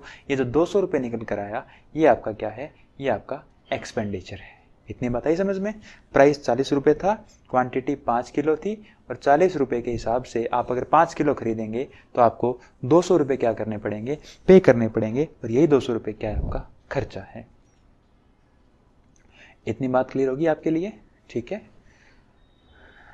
अब एक बात और समझना कि अगर कोई वैल्यू, अगर मान लो जो चीनी पहले 100 रुपये की मिलती थी, जो चीनी पहले 100 रुपये की मिलती थी, उसका रेट अगर अब कितना हो जाए 120 रुपये हो जाए। पहले रेट कितना था 100 रुपये था, और अब आज उस चीनी का रेट कितना है, आज उस चीनी का रेट कितना है, आज उस चीनी का रेट है बच्चे 120 रुपये, ठीक है ना। पहले कितना था 100 रुपये था, आज उस चीनी का रेट कितना है 120 रुपये है। लेकिन आप मार्केट में वही 100 रुपये लेकर जाते हो, क्योंकि आपको पता नहीं था कि चीनी का रेट बढ़ गया। या क्या है कि आपके पास पैसे ही उतने हैं कि आपने 100 रुपये की ही लेनी है, क्योंकि आपका बजट गड़बड़ा जाएगा नहीं तो वो क्या करेगा, दुकान वाला क्या करेगा बताओ? दुकान वाला क्या करेगा? दुकान वाला 20 रुपये की चीनी आपको 20 रुपये की चीनी आपको कम देगा कि नहीं देगा बताओ? अगर वो चीनी 100 रुपये की थी, आज वो 120 रुपये की हो गई, तो दुकानदार आपसे कितने रुपए मांगेगा? दुकानदार कहेगा भैया 100 रुपये नहीं, आप 20 रुपये और दीजिए, चीनी का रेट बढ़कर 120 रुपये हो गया है। आपके पास नहीं है तो आप क्या कहोगे? आप कहोगे भैया 20 रुपये की चीनी क्या कर दो, कम कर दो। अब दुकानदार क्या बोलेंगे कि सर 20 रुपये की चीनी आप मुझे क्या दे दीजिए, कम दे दीजिए। तो वो आपकी 20 रुपये की चीनी काट लेगा। कहाँ से काटेगा? 120 से काटेगा, क्योंकि 20 रुपये की चीनी अब 120 रुपये की, यानी कि पहले 1 किलो चीनी 100 रुपये की थी, अब वही 1 किलो चीनी कितने की आएगी? वही 1 किलो चीनी 120 रुपये की आएगी। अगर आप उसको 20 रुपये नहीं दोगे तो वो क्या करेगा? 1 किलो से कुछ चीनी क्या देगा? 1 किलो की बजाय आपको 20 रुपये की चीनी क्या देगा? वो कम देगा। तो 20 रुपये की चीनी कम देगा कहाँ से? 120 से। परसेंटेज के लिए गुणा में 100, परसेंटेज के लिए गुणा में 100 लगाओगे आप। समझ रहे हो मेरी बात को? मैं क्या कहना चाह रहा हूँ कि कोई चीनी पहले 100 रुपये की थी, अब वो 120 रुपये की हो गई, और आप दुकानदार को बोलोगे कि सर 20 रुपये की चीनी कम दे दीजिए, तो वो अब आपको 100 से कम करके नहीं देगा, वो 120 से कम करके देगा, क्योंकि चीनी का आज जो रेट है वो कितना है? 120 रुपये है। आज जो रेट है कितना है? 120 रुपये है। तो वो आपको 120 की बजाय 100 रुपये की चीनी देगा। तो यानी कि वो 20 रुपये की चीनी आपकी काट लेगा। 20 रुपये की चीनी काटेगा कितने में से? 120 में से। तो परसेंटेज में अगर पूछ ले तो गुणा में क्या कर देंगे आप? 100 कर देंगे। ठीक है, अब सवाल करें। ये पूरी एक टाइप है और बहुत ही अच्छी टाइप है। चीनी के दामों में 20% की वृद्धि हो जाती है। चीनी के दामों में 20% की वृद्धि हो जाती है यदि चीनी पर खर्च को पूर्ववत रखना है, यानी कि पहले वाला रखना है। The price of sugar is increased by 20% if the expenditure of sugar has to be kept the same as earlier. The ratio between the reduction in consumption and the original consumption क्या है? क्या करना आपने? The ratio between the क्या है? Reduction in consumption and the original consumption. तो कटौती के बाद खपत में कमी, ठीक है, और आरंभिक खपत का अनुपात ज्ञात कीजिए। इस सवालों को कैसे करते हैं देखो। इन सवालों को करने के 2 तरीके हैं। देखो क्या क्या। हाँ, एक बात और रह गई, मैं आपको एक बात और बता दूं। एक तरीका तो मैंने आपको ये बता ही दिया, एक तरीका और होता है सवालों करने का, वो तरीका भी सुन लीजिए। वो तरीका क्या होता है कि जो प्राइस होता है ना, वो इनवर्सली प्रोपोर्शनल होता है किसके? क्वांटिटी के। सर ये क्या लिख दिया आपने? मैंने ये लिखा कि मूल्य जो होता है वो इनवर्सली प्रोपोर्शनल होता है किसके? मात्रा के। यानी कि मैं ये कहना चाह रहा हूँ कि अगर मूल्य बढ़ेगा तो मात्रा क्या करनी पड़ेगी? आपको कम करनी पड़ेगी। यदि आप अपना खर्च क्या रखना चाहते हो, यदि आप अपना एक्सपेंडिचर या आप अपना खर्च क्या रखना चाहते हो? समान रखना चाहते हो। तो यदि आप अपना खर्च क्या रखना चाहते हो? समान रखना चाहते हो, तो बच्चे क्या करनी पड़ेगी आपको? अगर प्राइस बढ़ेगा तो आपको क्या करनी पड़ेगी? आपको उसकी मात्रा क्या करनी पड़ेगी? कम करनी पड़ेगी। क्लियर है इतनी बात? आप क्या करनी पड़ेगी? मात्रा कम करनी पड़ेगी। आगे बात समझ में? तो जो मैंने आपको पहले बताया ना सीधा बेसिक से कि 20 रुपये की चीनी कम आएगी, वो मैं आपको प्रॉपर मेथड से बता रहा हूँ कैसे होती है। देखो, मूल्य और मात्रा एक दूसरे के इनवर्सली प्रोपोर्शनल होते हैं। ये बात आपको समझ में आ गई होगी। नहीं मानते तो मैं आपको साबित करके दिखा देता हूं। 100 रुपये की चीनी लेनी है मैंने। कितने की लेनी है? 100 रुपये की मैंने चीनी लेनी है। ओके, होगा क्या? पहले जो रेट थे, जो प्राइस थे पहले और बाद में, तो बच्चे पहले प्राइस अगर 20 रुपये थे और बाद में प्राइस कितने हो गए? उसके 25 रुपये हो गए। आप मुझे छोटी सी बात बता दो कि 100 रुपये की अगर चीनी लेनी है, प्राइस कितना है? 20 रुपये। तो आप 20 रुपये प्राइस है तो आप 100 रुपये में कितनी चीनी घर पे ले आओगे बताओ? 20 रुपये करके आप कितनी चीनी घर पे ले आओगे? आप बच्चे घर पे ले आओगे कितनी चीनी? 5 किलो चीनी ले आओगे कि नहीं ले आओगे? बिल्कुल ले आओगे। 100 रुपये की चीनी आपने लानी है, लेकिन रेट कितना हो गया है? 25 रुपये हो गया है, तो आप चीनी कितनी लेकर आओगे घर पे? 4 किलो। क्योंकि 25 रुपये 1 किलो के लिए आपको 25 रुपये देने पड़ेंगे, तो 100 रुपये में कितनी चीनी आएगी आप खुद बताओ? 100 रुपये में कितनी चीनी आएगी? 100 रुपये में टोटल 4 किलो चीनी आएगी। तब आप मुझे एक बात बताओ कि रेशियो कितना था? यहाँ पहले प्राइस का रेशियो, प्राइस 20 था और प्राइस 25 हो गया, मतलब रेशियो कितना आया? 4:5। 5 के पहाड़े पे काटोगे कितना आएगा? 4:5। और आप देखो क्वांटिटी कितनी है? 5:4। क्वांटिटी कितनी है? 5:4। प्राइस 4:5 है तो क्वांटिटी कितनी होगी? 5:4 हो गई। कब? अगर आपका प्राइस, अगर आपके खर्च आपने क्या रखना है? आपने कांस्टेंट रखना है, यानी खर्च आपने पहले भी 100 रुपये करते थे और खर्च आप अभी भी कितना करते हो? 100 रुपये ही करते हो। खर्च आप पहले भी 100 रुपये करते थे, खर्च आप अभी भी 100 रुपये करते हो। तो आपको क्या करना पड़ेगा कि प्राइस जो होगा वो क्वांटिटी का इन्वर्स होगा, यानी कि अगर क्वांटिटी का रेशियो, प्राइस का रेशियो 4:5 है तो क्वांटिटी का 5:4 आएगा। प्राइस का अगर 6:7 है तो क्वांटिटी का 7:6 आएगा। तो बच्चे कितनी कमी करनी पड़ेगी बताओ? कितनी कमी करनी पड़ेगी क्वांटिटी में? पहले 5 किलो लाते थे, अब 4 किलो लाओगे, 1 की क्या करनी पड़ेगी? कमी करनी पड़ेगी। कहाँ से? पहले वाले से। पहले कितना था? 5 से कमी करोगे 1/5 आएगा। कितना आपका? 20% आएगा। ठीक है, चलें आगे। अब इस सवाल पे अब आपको बिल्कुल एकदम क्लियर हो जाएगा पानी की तरह। तो चीनी के दामों में 20% की वृद्धि हो जाती है। लिखूं मैं प्राइस लिख रहा हूं मैं, पहले या ओल्ड और न्यू। प्राइस क्या है? ओल्ड और न्यू। 20% दामों में 20% की वृद्धि हो जाती है बच्चे। 20% को क्या लिखते हैं? 20% को लिखते हैं 1/5 लिखते हैं। 20% को अगर 1/5 लिखते हैं तो यानी इसका मतलब 5 से कितना हो गया? 6। अब बार बार ना बतानी पड़े। देखो एक बात मैं तो बार बार रिपीट करता रहता हूँ कि 5 रुपये बेस है, तो पहले कितनी थी? 5 रुपये थी, उस पर 1 क्या हो गई? बढ़ गई, तो कितनी हो गई? 6 हो गई।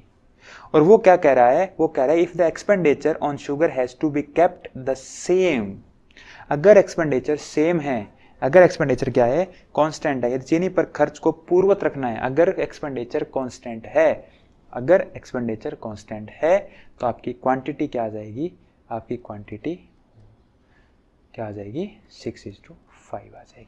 प्राइस 5 से 6 हो गया तो क्वांटिटी क्या हो जाएगी? 6 से 5 हो जाएगी। क्यों हो जाएगी बच्चे? क्योंकि क्वांटिटी प्राइस की क्या होती है? इनवर्सली, उल्टी होती है। आप खुद सोचोगे अगर कोई प्राइस बढ़ेगा कोई चीज़ का, तो आप खुद सोचोगे उसको हमारी क्वांटिटी क्या हो जाएगी? उसके प्रति कम हो जाएगी। तो किसका रेशियो पूछ रहा है वो? The ratio between the reduction, कटौती के बाद खपत में कमी।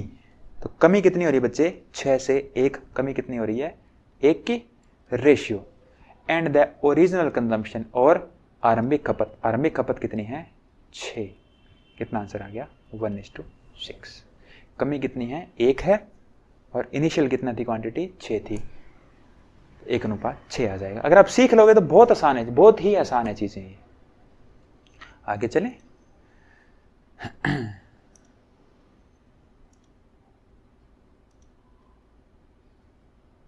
ये देखिए एक सवाल मैं और लिखवाता हूं तुम्हें, इसमें कम है एक सवाल, मैं तुम्हें लिखवा देता हूं। सेम सवाल है कि अगर मान लेते हैं, मैं खुद लिखवाता हूं तुम्हें, कि अगर प्राइस क्या हो जाए, अगर प्राइस क्या हो जाए, अगर प्राइस 10% से, साथ साथ नोट्स बनाते रहा करो, साफ सुथरे नोट्स बना लो अपने। यदि प्राइस 10% से बढ़ जाए, इंक्रीज हो जाए, तो क्वांटिटी यानी कि मात्रा कितनी डिक्रीज करनी पड़ेगी, कम होगी, कि जो आपका एक्सपेंसेस हैं, जो आपके खर्च हैं, वो क्या रहे? सेम रहे। अगर प्राइस 10% से बढ़ जाए प्राइस अगर 10% से बढ़ जाए तो क्वांटिटी आपको कितनी डिक्रीज करनी होगी कि आपका खर्च सेम रहे। देखो सीधी सी बात है, अगर खर्च समान रखना है तो आपको प्राइस बढ़ने पर क्वांटिटी कम करनी पड़ेगी। तो बच्चे 10% को क्या लिखते हैं, 10% को लिखते हैं अपने 1/10। 10% को क्या लिखते हैं अपने 1/10, यानी कि प्राइस क्या हो गया आपका 10 से 11 हो गया। प्राइस क्या हो गया आपका 10 से 11 हो गया। तो आप बताओ, अगर खर्चा सेम रहेगा तो क्वांटिटी क्या हो जाएगी, फिर 11 से 10 रखनी पड़ेगी आपको, क्योंकि क्वांटिटी प्राइस की क्या होती है, उल्टी होती है। तो बताओ क्वांटिटी 11 से कितनी हो गई 10, क्वांटिटी 11 से कितनी हो गई 10 हो गई, मतलब क्या हो गई, कम हो गई कितनी, 1। 11 से 10 हो गई मतलब 1 की कमी हो गई, कितने पर, 11 पर। और 1/11 को क्या लिखते हैं, 11 1/9%, 11 सही 1/9%। कर लोगे अब तो ऐसे सवाल, और लिखवा देता हूं मैं। क्या, हाँ, इस सवाल को आप ऐसे भी कर सकते थे ना, जो मैंने पहले तरीका बताया था। कौन सा तरीका बताया था मैंने, 10% से बढ़ जाए, 10% से बढ़ जाए मतलब कि पहले चीनी कितने रुपए की आती थी, 100 रुपए की, अब कितने की आती है, जितनी चीनी पहले 100 रुपए की आती थी अब उतनी चीनी 110 रुपए की आएगी।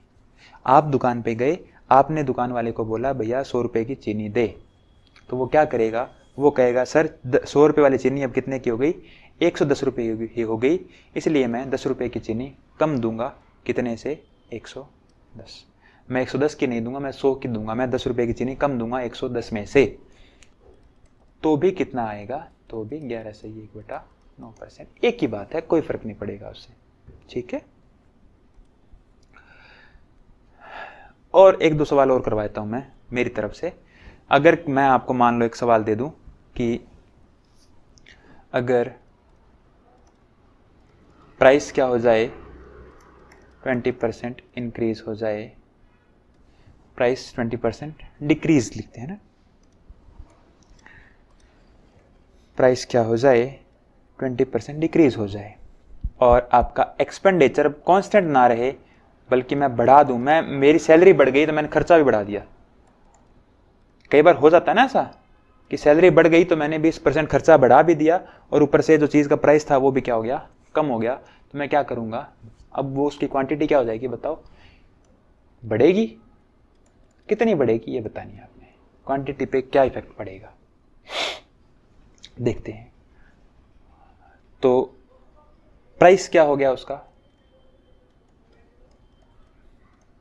प्राइस क्या हो गया उसका 80 रुपए। क्यों, प्राइस क्या हो गया, जो आप चीज पहले 100 रुपए की लाते थे वो 100 रुपए की चीज अब कितने की आएगी, वो 100 रुपए की चीज अब आएगी बच्चे 80 रुपए की। वो 100 रुपए की चीज अब कितनी की आएगी, 100 रुपए की चीज वो आएगी अब 80 रुपए की, क्योंकि 20 रुपए कम हो गए, 20% कम हो गया। और आपका जो एक्सपेंडिचर है वो 20% से बढ़ गया, मतलब पहले आप 100 रुपए खर्च करते थे तो अब आप कितने रुपए खर्च करोगे, 120 रुपए खर्च करोगे। पहले आप 100 रुपए खर्च करते थे तो अब आप 120 रुपए खर्च करोगे। आप दुकान पर गए, आपने बोला भैया 120 रुपए की चीनी दे दे, क्या दे दे, 120 रुपए की चीनी दे दे। तो वो चीनी जो थी वो 100 वाली चीनी, पहले जो चीनी 100 रुपए की थी वो कितने की होगी, अब 80 रुपए की हो गई, और अब आपको चीनी कितने की चाहिए, 120 रुपए की चाहिए। तो आप क्या कहोगे कि भाई 40 रुपए की चीनी ज्यादा दे दे, कहां से, 80 रुपए से, 80 रुपए की मत दे, 40 रुपए की ज्यादा दे। तो वो 40 रुपए की चीनी ज्यादा देगा, कितने में से, 80 पे।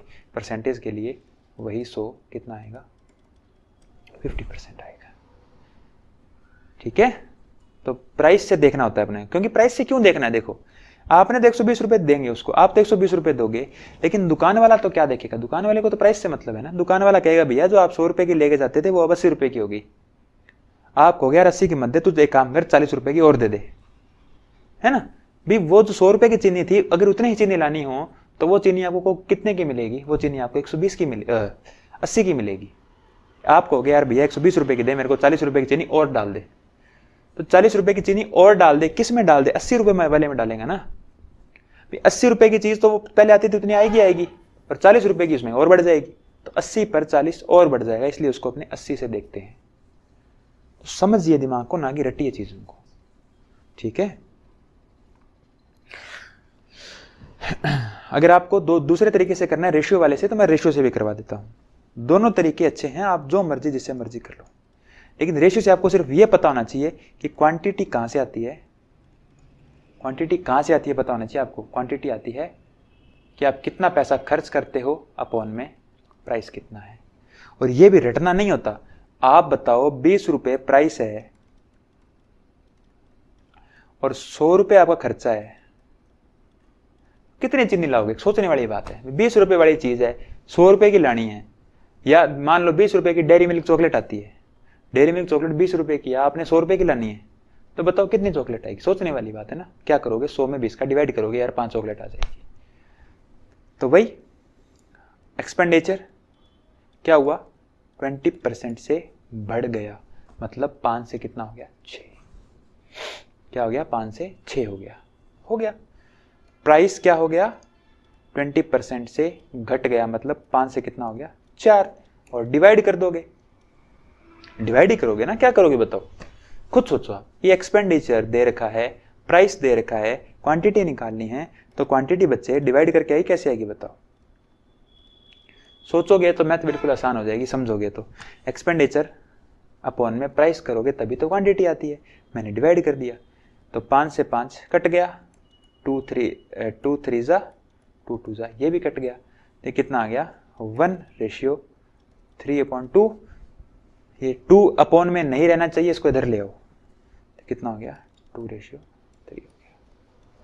क्योंकि इस 2 को हटाना है तो दोनों तरफ 2 से मल्टीप्लाई करना पड़ेगा ना। 2 को हटाने का रेशियो में मैंने बढ़ाया था ना, 2 को हटाना है तो रेशियो क्या करना पड़ेगा? 2 का मल्टीप्लाई, तो वो 2:3 आ जाएगा। तो बताओ कितनी बढ़ी? पहले 2 आती थी, अब 3 आती है, 1 बढ़ गई। कहाँ से बढ़ गई? 2 से। कितना आएगा? 50%। रेशियो से कर लो, क्या दिक्कत है? रेशियो से भी सही आएगा। तो किसी से भी करो, आंसर कभी भी नहीं बदलते। तरीके बदलते हैं, उत्तर नहीं बदलते, ध्यान रखना है। आगे देखते हैं अपने।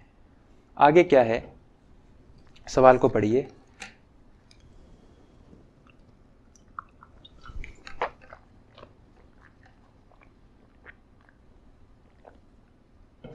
अंडे की कीमत में 20% की क्या हो गई? वृद्धि हो गई। इसलिए 24 रुपये में 2 अंडे कम मिलते हैं। 24 रुपये में 2 अंडे कम मिलते हैं, तो प्रति दर्जन अंडे का वर्तमान मूल्य क्या है? Due to an increase of 20% in the price of eggs, due to an increase 20% in price of eggs, 2 eggs less are available for ₹24। देखो, इसके बहुत सारे तरीके हैं मेरे पास, लेकिन मैं तुम्हें एक ही तरीका मैं तुम्हें कंफ्यूज नहीं करूंगा। मैंने जो तुम्हें तरीके पहले 2 बताए, कौन से? ये वाले 2 तरीके, मैं इसी पे चलूंगा और इसी पे चलेंगे अपने, ठीक है? तो आप कोई और आदमी आपको कोई ट्रिक बताए, तरीका बताए, तो इसका मतलब ये नहीं कि मैंने बताई नहीं, मैं बता दूंगा। मैं तुम्हें एक सवाल करने के 5 तरीके बता दूंगा, तुम खुद ही कंफ्यूज हो जाओगे बाद में। तो बस वो 1 या 2 तरीके हैं, उसी पे चलेंगे अपने, ठीक है? ज़्यादा तरीके नहीं लगाने, क्योंकि आप दिमाग में रखो सी सेट में बहुत टाइम है। 2 घंटे में 80 सवाल, मतलब खुला टाइम आपके पास, ठीक है? देखिए, अंडे की कीमत में 20% वृद्धि हो गई। बच्चे एक बात बताओ, प्राइस 20% से बढ़ गया, मतलब कितना हो गया? 5 से 6। अब बार बार मुझे ये ना बताना पड़े। 20% होता है 1/5, 5 से बढ़कर प्राइस कितना हो गया? 6। आपका एक्सपेंडिचर बढ़ा क्या? एक्सपेंडिचर के बारे में कुछ बोला क्या? नहीं बोला ना। इसका मतलब एक्सपेंडिचर क्या है? कांस्टेंट है। अगर कांस्टेंट होती है तो वो डिवाइड करने की जरूरत ही नहीं, सीधा क्या लिख दो? क्वांटिटी क्या हो जाएगी? 6 से 5 हो जाएगी। अगर आपका खर्चा कांस्टेंट है तो क्वांटिटी 6 से 5 हो जाएगी। प्राइस 5 से 6 है तो क्वांटिटी 6 से 5 हो जाएगी, बस। अब क्या कह रहा है वो? 2 अंडे कम मिलते हैं। तो बच्चे क्वांटिटी आप अगर देखो रेशियो में, तो बच्चे रेशियो में कितनी कमी आ रही है? 1। रेशियो में कितनी कमी आ रही है? 1 की कमी आ रही है। रेशियो में 1 कम हो रहा है, और एक्चुअल में कितना कम हो रहा है? एक्चुअल में 2 अंडे कम हो रहे हैं। एक्चुअल के अंदर 2 अंडे कम हो रहे हैं, मतलब 1 रेशियो की वैल्यू कितनी है? 2 एग है, तो 6 की वैल्यू कितनी आ गई? 12, और 5 की वैल्यू कितनी आ गई? 10। 6 की वैल्यू 12 आ गई और 5 की वैल्यू कितनी आ गई? 10 आ गई।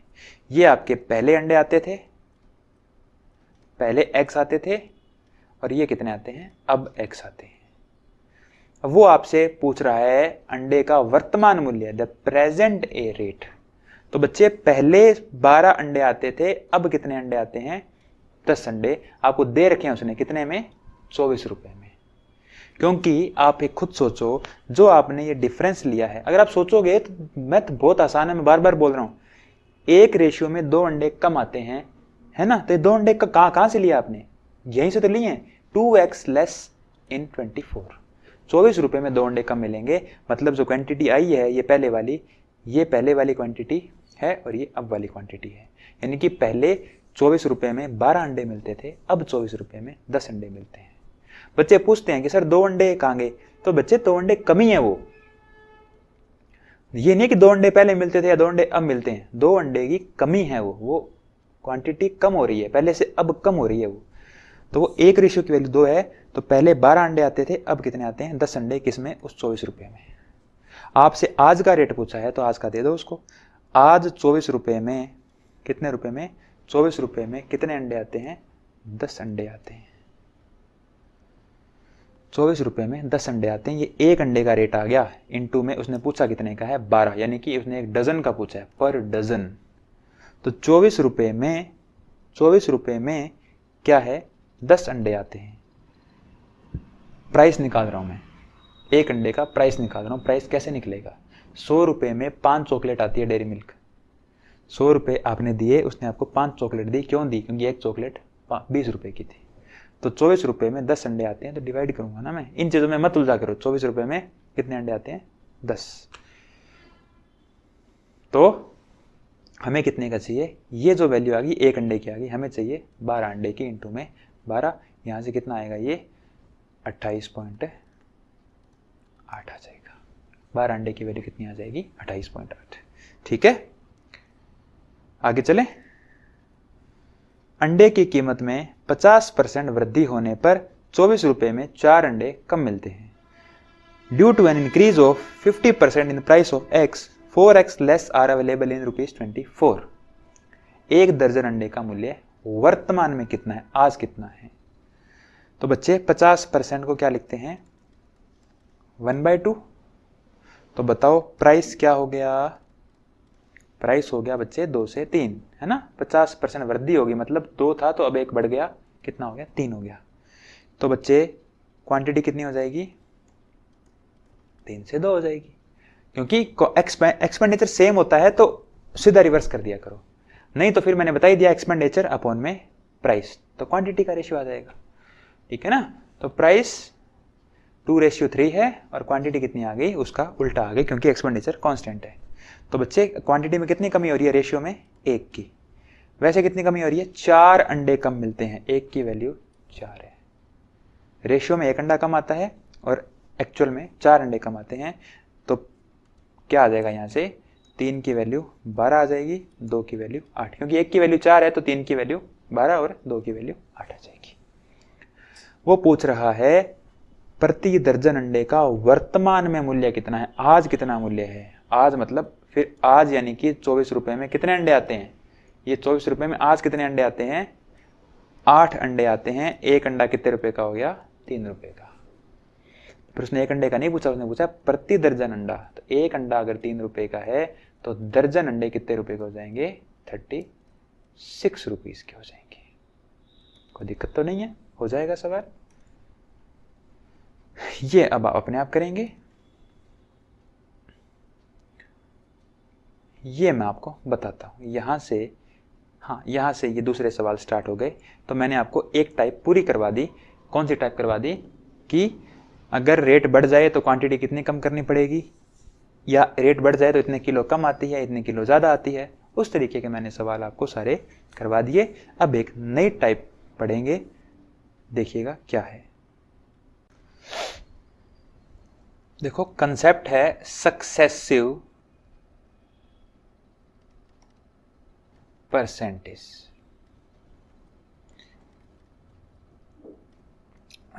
सक्सेसिव परसेंटेज को लिखते हैं क्रमागत प्रतिशत। ये क्रमागत प्रतिशत क्या भला है? देखो कई बार आप शोरूम पे जाते हो, मेन जो होता है मेजरली कपड़ों वाले शोरूम पे, वहां आप देखते हो कि 50% प्लस 50% का ऑफ चल रहा है। बिल्कुल देखा होगा आपने, 50% प्लस 50% का ऑफ चल रहा है, मतलब इसका मतलब तो हो गया 50 प्लस 50 100% का ऑफ। मतलब कोई भी चीज़ 100% की होती है और 100% ऑफ है, इसका मतलब क्या है, फिर फ्री ले आओ। लेकिन क्या फ्री होती है क्या चीज़ कोई? नहीं, फ्री कोई भी चीज़ नहीं होती। तो सर फिर इसका मतलब क्या है? इसका मतलब सुनो क्या है, ये 50% जो 50% है ये सक्सेसिव में होती है। सर मतलब क्या है इसका? इसका मतलब बच्चे ये है कि अगर कोई चीज़ 500 रुपये या अगर कोई चीज़ 1000 रुपये की मान लेते हैं अपने, अगर कोई चीज़ का प्राइस क्या है, 1000 रुपये है, 1000 रुपये अगर प्राइस है तो सबसे पहले ये 50% लगेगा। पहले ये 50% लगेगा। 50% लगेगा मतलब कि अगर कोई चीज़ 1000 रुपये की है तो पहले तो वो 1000 पर 1/2%, 50% की कमी, यानी कि 50% का डिस्काउंट है। डिस्काउंट का मतलब कमी होती है, और 50% को लिखते हैं 1/2, मतलब 2 पर 1 की कमी हो गई तो पीछे रह भी कितना गया, 1/2। 1/2 की कमी होगी, पीछे रह भी कितना गया, 1/2। तो ये कितना रह गया, 500 रुपये।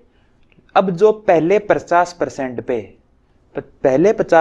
के लगने के बाद जो वैल्यू आएगी, यानी कि 500 रुपये, अब दूसरा 50 जो % लगेगा वो इस 500 पर लगेगा। ठीक है ना, जो लगेगा वो 50% वो पर लगेगा, इस 500 पर लगेगा। तो ये दोबारा 50% है।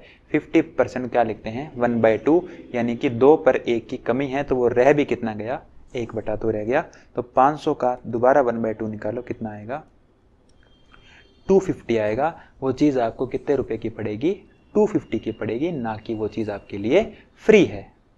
समझ रहे हो? अब यहाँ क्या है, देखो मैं आपको एक एग्जांपल और देता हूँ। मैंने लिखा कि एक ऑफर चल रहा है, मेरी शॉप है एक, मेरी शॉप पे ऑफर चल रहा है 20% प्लस 20%। क्या ऑफर है, 20% प्लस 20% का। तो मान लो कोई चीज़ अगर 500 रुपए की है तो वो आपको कितने की पड़ेगी? तो क्या उस पर 20 प्लस 20 मतलब 40% ऑफ है? नहीं, उस पर 20 प्लस 20 40% ऑफ नहीं है। उस पर कितना ऑफ है देखो, तो पहले 500 रुपए पर क्या लगेगा, ये 20% लगेगा। 20% को क्या लिखते हैं बच्चे, 1/5।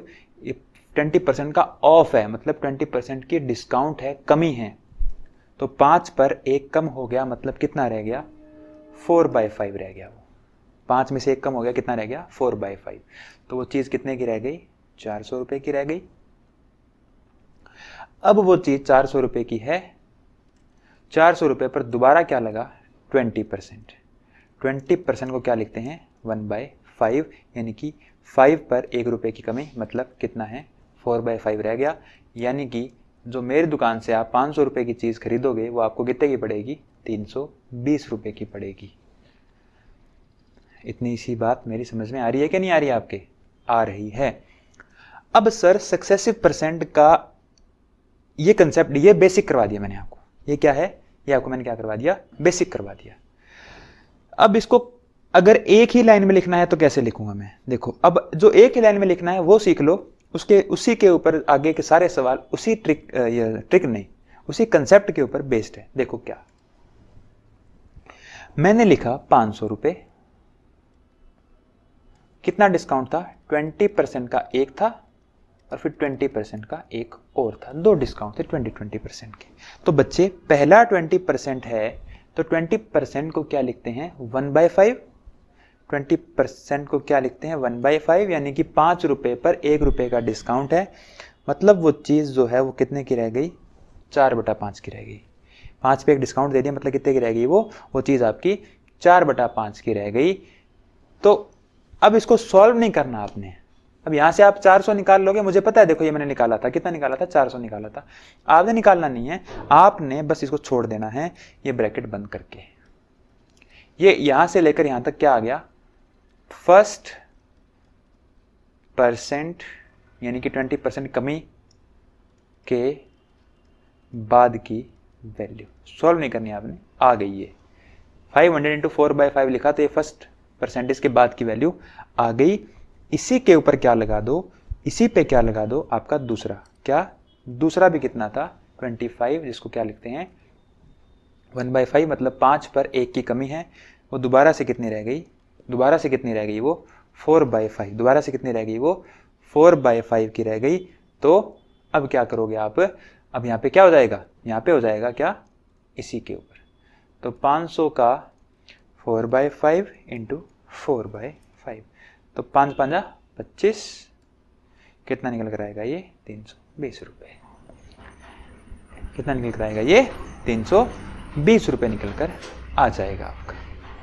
ठीक है, एक बात ये समझ में आ गई कि वैल्यू कितनी आएगी 500 पर निकलने के बाद, कितनी वैल्यू आएगी 500 पर निकलने के बाद कितनी वैल्यू आएगी 320 रुपये आएगी। पहली बात। दूसरी बात, एग्रीगेट परसेंट कितना आएगा, एग्रीगेट परसेंट कितना आएगा, निवल प्रतिशत बोलते हैं हिंदी में। सर ये निवल प्रतिशत क्या है, ये निवल प्रतिशत सुन लो क्या है। निवल प्रतिशत की मतलब एक्चुअल में कितनी कम हो गई वो, यानी कि 20% और 20% दो बार देने की बजाय मुझे सीधा बता दो मुझे। अब आप क्या कहोगे, आपको अगर मैं कह दूं, मैं अगर आप एक शोरूम में गए, शोरूम वाला आपको समझा रहा है कि यार 50% है, फिर जो वैल्यू आएगी उस पर 50% दूंगा। आप कह रहे हो कि मेरे को उलझा मत, तो मेरे को 1% बता दे, ये 50-50 की बजाय मुझे सीधा बता कि एक्चुअल में डिस्काउंट कितना देगा मुझे। तो वो आपको निकाल कर देगा कितना। देखो अब वो सुनना, वो कैसे निकालेंगे, दो चीजें हैं बस, इसके अलावा कुछ भी नहीं है, पूरा परसेंट बस इतना ही था। इसके बाद में सारी की सारी चीजें इसी के ऊपर बेस्ड है। एक पहले बताई, एक अब बता रहा हूं, बस ये दो ही चीजें हैं, इनके ऊपर बेस्ड है पूरा का पूरा परसेंटेज। तो क्या कह रहा है वो आपको एकल परसेंट आप उसको एकल परसेंट बताने के लिए कह रहे हैं। आप उसको बोल रहे हो कि सिंगल परसेंटेज बताओ कितना आएगा। तो सिंगल परसेंट कितना आएगा ये देखो। तो एक बार 500 को छोड़ ही दो, परसेंट अपनी बात कर रहे हैं। तो पहले क्या था 20% की कमी थी, फिर क्या थी 20% की कमी थी। पहले भी क्या थी 20% की कमी थी, फिर क्या थी 20% की कमी थी। तो आप क्या करोगे, अगर 20% की कमी है क्या लिखोगे 1/5 माइनस में, 1/5 माइनस में। तो बच्चे कोई चीज 5 से कितनी रह गई 4, 5 से कितनी रह गई 4। आप इसको 2 बार लिख लो, आप इसको 3 बार लिख लो, आप इसको 4 बार लिख लो, यानी कि आपके पास जितने परसेंट है 20% कमी हुई, फिर 20% कमी हुई, फिर 30% बढ़ गया, फिर ये हो गया, फिर वो हो गया। कितनी बार लिख लो चाहे आप, 3 बार 4 बार 5 बार, आगे सवाल आएंगे कितनी बार लिखो आप। ठीक है, तो 5 से 4 हो गई, फिर 5 से 4 हो गई, 2 बार लगा। आपने कुछ नहीं करना, आपने मल्टीप्लाई करा देना है। 5 5 25 और 4 चौका 16।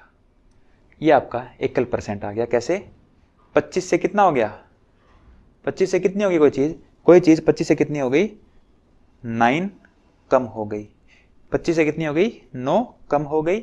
कहां से कम हुई 25 से, परसेंटेज के लिए क्या लगा दो 100 लगा दो। ये आपको कितना आ जाएगा 36% आ जाएगा। क्या आ जाएगा 36% आ जाएगा। मतलब क्या कहना चाह रहा हूं मैं, मतलब मेरा ये है कि बार बार 20% लगाने की बजाय, 2 बार 20% लगाने की बजाय आप सीधा 36% निकाल लो तो भी बात वही आएगी, तो भी मूल्य उतना ही आएगा। मैं दिखा देता हूं तुम्हें, देखो टोटल वैल्यू कितनी थी 500 रुपए, 36% की छूट है उस पर। क्या है 36% की छूट है। तो बताओ कोई चीज अपने आप में कितने परसेंट की होती है 100% की।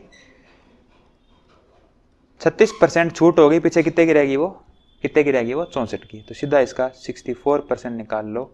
ये आपका कितना आएगा 320 रुपये आएगा। पहले भी 320 रुपये आ रहा था, पहले भी 300, ये कहाँ गया, ये रहा 320 रुपये, और अब भी कितना आ रहा है 320 रुपये। समझ गए। तो मैंने आपको दो चीजें बताई कि अगर कोई बार बार चीज कमी वृद्धि हो रही है तो उस पर किस तरीके से सवाल आप करेंगे। ठीक है, तो अब ये कोई दो अलग अलग बातें नहीं थी, ये एक ही बात। देखो 4 × 4 यहां किया था आपने, और 5 × 5 आपने ये किया था, यही मैंने किया। देखो 5 × 5 और 4 × 4 यही मैंने किया। ठीक है, बाकी चीजें धीरे धीरे समझ में आएंगी जब आप सवाल करोगे। मैं आपको सवाल कराऊंगा, आपको धीरे धीरे सारी बातें अपने आप समझ में आने लगेगी। देखो ये देखो क्या है, कोई चीज, किसी वस्तु की कीमत 20% कम हो गई, और फिर 20% बढ़ा दी। क्या है ये आप करोगे भी, कीमत बढ़ गई और खपत, ये आप करोगे अपने आप, ठीक है। ये मैं नहीं कराऊंगा, हाँ ये मैं कराऊंगा। प्रियांशु का वेतन 10% से घट गया और फिर घटा हुआ वेतन 10% से बढ़ गया। यानी कि पहले कोई चीज को 10% बढ़ाया, पहले घटाया। Priyanshu salary was reduced by 10%, then the reduced salary was increased by 10%। तो बार बार लगा रहा है, यानी कि पहले उसको कम किया है, फिर जो कम हुई आई उसको फिर बढ़ाया आपने। अब इसका मतलब आप ये मत कह देना कि सर ये तो 10 बढ़ा दिया 10 घटा दिया बराबर होगी बात, नहीं। मैं करवाता हूं आपको, बेसिक से करवाता हूं। मान लो कोई चीज कितने रुपए की थी, 100 रुपए की थी। मान लेते हैं कोई चीज कितने रुपए की थी, 100 रुपए की थी। आपने उसको पहले 10% घटाया का मतलब 10% तो क्या रहेगी वो 9/10, क्योंकि 10% को क्या लिखते हैं 1/10। तो 10 रुपए की चीज थी, 1 रुपए घटा दी, मतलब कितनी रह गई वो 9/10 रह गई। अब जो वैल्यू आई, इस वैल्यू को आपने दोबारा क्या किया, 10% से बढ़ा दिया, मतलब 10 पर 1 बढ़ा दिया, यानी कि 11/10। इसको जब आप सॉल्व करोगे तो ये आएगा कितना 99। तो बताओ पहले कितने की थी 100 रुपए की, अब कितने की रह गई 99, यानी 1% की क्या हो गई, कमी हो गई। 1% की क्या हो गई, कमी हो गई। आप ऐसे निकाल सकते हो। दूसरा तरीका बताया मैंने, क्या बताया कि एक बार तो -10% है, एक बार +10% है। एक बार -10% है, एक बार +10% है। तो माइनस का 1/10 और प्लस का 1/10, तो ये हो गया 10 से 9, क्योंकि 10 पर 1 की कमी है। ये वृद्धि है, मतलब 10 पर 1 की वृद्धि है, यानी कि 10 से कितना हो गया 11। तो वही 10 धाया 100, 9 11 99।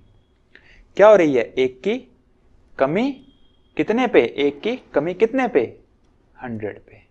परसेंटेज के लिए 100 कितना आएगा, 1% की कमी आएगी।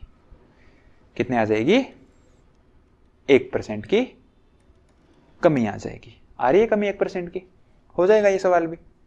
आगे देखो और करवाता हूं मैं। किसी वस्तु की कीमत, ये भी आप करोगे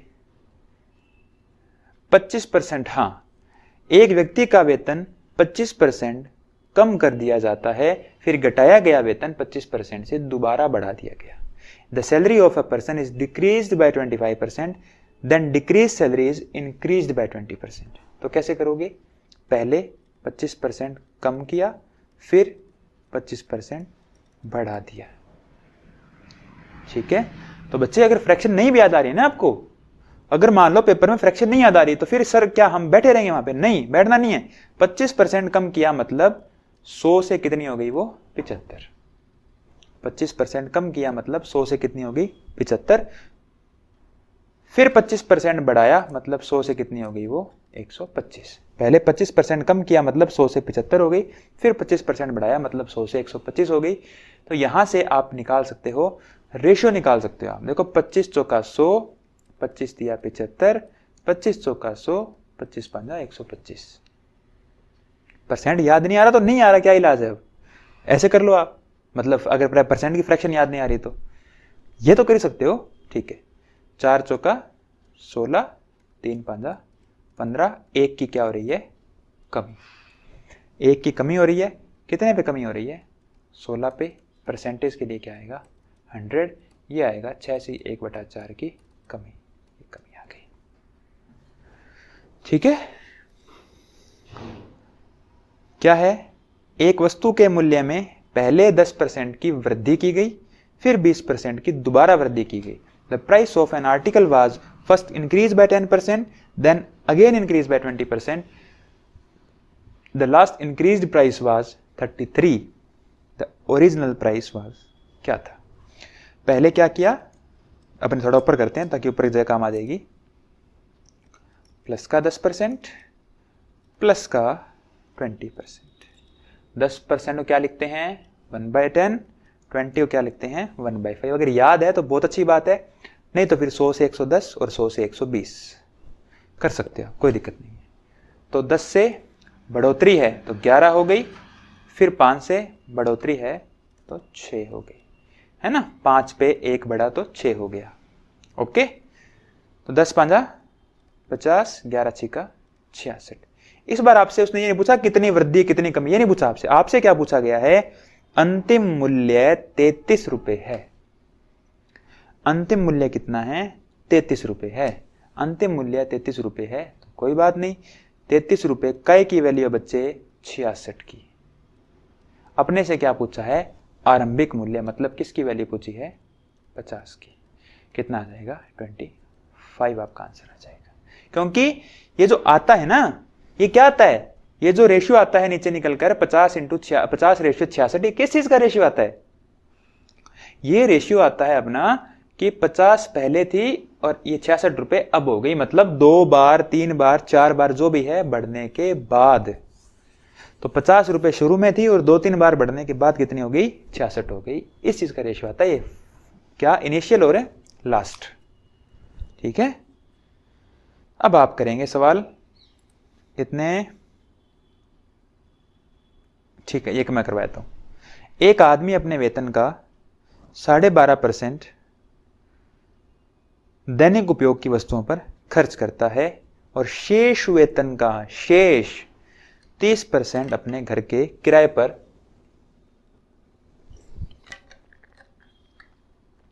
खर्च करता है। A man spends 12.2% of his salary on item of daily use and 30% of the remainder on house rent. After that he is left with 2940, 2940 रुपए उसके पास बचते हैं। How much is his salary? मुझे नहीं पता उसकी सैलरी कितनी है, मैं लिखता हूं, देखो मैंने लिखा सैलरी। सैलरी का मतलब सैलरी है, मान लो उसकी सैलरी कितनी है, इंग्लिश में सैलरी। अब एक बात समझो मेरी, एक व्यक्ति अपने वेतन का 12.5% खर्च करता है। बच्चे 12.5% को क्या लिखते हैं, 1/8 लिखते हैं कि नहीं लिखते, लिखते हैं 1/8, यानी कि 8 पर 1 रुपए खर्च कर दिए, खर्च, तो कितना आ गया ये, 7/8 नहीं आया क्या, मतलब 8 रुपए पे 1 रुपए कम कर दिया ना, खर्च होगा तो कम होगा पैसा, तो 8 रुपए में से 1 रुपए खर्च कर दिया, कितना रह गया, वो 7 रह गया, 7/8। ये क्या आ गई, सैलरी आ गई उसकी कब, दैनिक यूज की वस्तुएं खरीदने के बाद। अब जो बचा हुआ है ये रिमाइंडर आ गया, है ना, क्योंकि 1 रुपए खर्च कर दिया, 7 बच गया, ये रिमाइंडर आ गया। उस पर उसने क्या किया, शेष वेतन का 30% of the remainder on house rent, उसने हाउस रेंट पे 30% खर्च कर दिए। तो बच्चे 30% क्या होता है, 30% होता है 3/10। अगर नहीं याद तो कोई दिक्कत नहीं है, आप ऐसे भी कर सकते हो। 30% खर्च कर दिए मतलब कितने रह गए, 70 रह गए। 30 खर्च कर दिए तो 70 रह गए। तो 30% अगर आपने खर्च कर दिया यानी कि आपके पास कितना रह गया, 70 आपके पास में रह गया। और खर्च करने के बाद उसके पास 2940 रुपए बचते हैं, यानी कि ये 2940 रुपए बच गए। क्या किया, सैलरी में से 1/8 खर्च किया था तो 7/8 बच गया। फिर इस बची हुई सैलरी का जो ब्रैकेट के अंदर है इसका, इसमें से आपने 30% खर्च किया था तो पीछे 70% बच गया, और ये बचा हुआ पैसा उसका किसके बराबर था, 2940 के बराबर था। ठीक है, तो कितना आ गया, ये कट गया ऐसे, इसको इधर ले जाओ, तो salary is equal to 2940 into, क्योंकि बटे वाले इधर जो डिवाइड में है ये उधर जाएंगे मल्टीप्लाई में, और 7 × 7 जो उधर इंटू में थे वो किधर आ जाएंगे, डिवाइड में आ जाएंगे। तो 7 4 ये कितना आ गया, 4800 रुपये, ये आपका आंसर आ गया। तो देखो वही कंसेप्ट लग रहे हैं बार बार, हो जाएगा। अगला सवाल करें।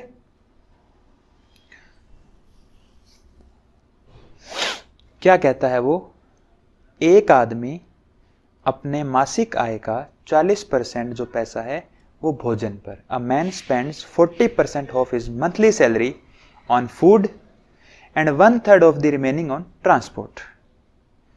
ठीक है, if he saves ₹45,000 per month, which is equal to half the balance after spending on food and transport, his monthly salary is। क्या है, 4500 रुपए जो उसने बचाए वो भोजन और यातायात पर खर्च करने के बाद जो पैसे बचे थे उनका आधा है। 4500 रुपए क्या है, 4500 रुपए भोजन और यातायात ट्रांसपोर्टेशन पर एक्सपेंसेस के बाद का हाफ है। ये जो 4500 है ये हाफ है किसका, उसकी सेविंग का जो भोजन और ट्रांसपोर्टेशन के बाद में बची थी। तो यानी कि फिर सेविंग थी कितनी, उसकी सेविंग कितनी थी उसकी, 4500 × 2 = 9000। ये आधा है, यानी कि ये 50% है। 4500 रुपये है जो वो 50% है। अपने को पूरा 100% चाहिए, मतलब कितना है 9000। यानी कि उसके पास एक्चुअल में उसकी सेविंग कितनी थी, एक्चुअल में उसकी सेविंग थी 9000 रुपये।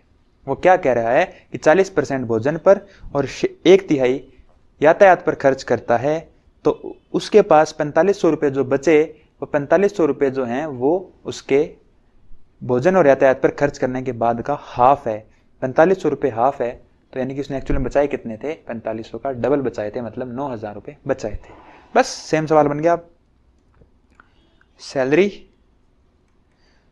40% क्या करता है, वो फूड पे खर्च कर दिया, मतलब कितना रह गया 60।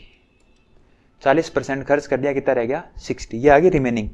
कब रिमेनिंग, 40% के बाद में जो रिमेनिंग है वो रिमेनिंग आ गई। और इस रिमेनिंग में से 1/3 वो यातायात पर खर्च करता है, मतलब बचाता कितना होगा 2/3। अगर 1/3 खर्च करोगे, 3 में से 1 खर्च कर दोगे, तो बचेगा कितना 2/3 बचेगा। कितना बचा उसके पास में 2/3, यानी कि 2/3। और इसकी जो वैल्यू है वो कितनी है 9000 रुपये है। इसकी जो वैल्यू है वो कितनी है 9000 रुपये। जो बचा, इसके बाद जो बचा था उसका आधा जो था वो 4500 रुपये था, तो एक्चुअली बचा कितना था उसके पास 9000 रुपये। तो कितना हो जाएगा ये 20 × 60, 20 × 5 = 100।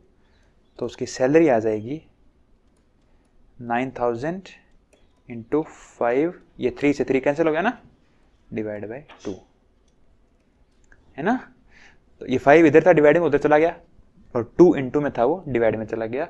ये कितना आ गया 22,500 रुपये जो है ये आपकी एक्चुअल क्या है सैलरी है। मासिक वेतन पूछा आपसे, 22,500 रुपये आ जाएगा।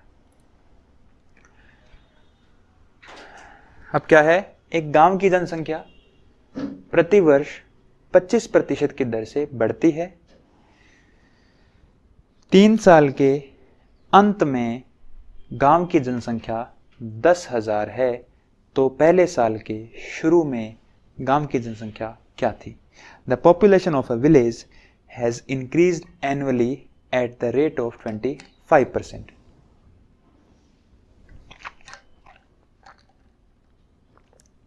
At the end of 3 years, it is ₹10,000. The population in the beginning of the first year. Population क्या थी, population थी, क्योंकि मुझे नहीं पता कितने थी, मुझे नहीं पता, तो मैंने पॉपुलेशन को पॉपुलेशन ही मान लिया। कब, पहले साल के शुरू में। मान रहे हो इस बात को, अगर इस बात को मान रहे हो, पहले साल के शुरू में जो पॉपुलेशन थी वो पॉपुलेशन थी, ठीक है। अब वो क्या कह रहा है कि 25% से बढ़ती है, 25% से बढ़ती है, तो 25% को क्या लिखते हैं 1/4।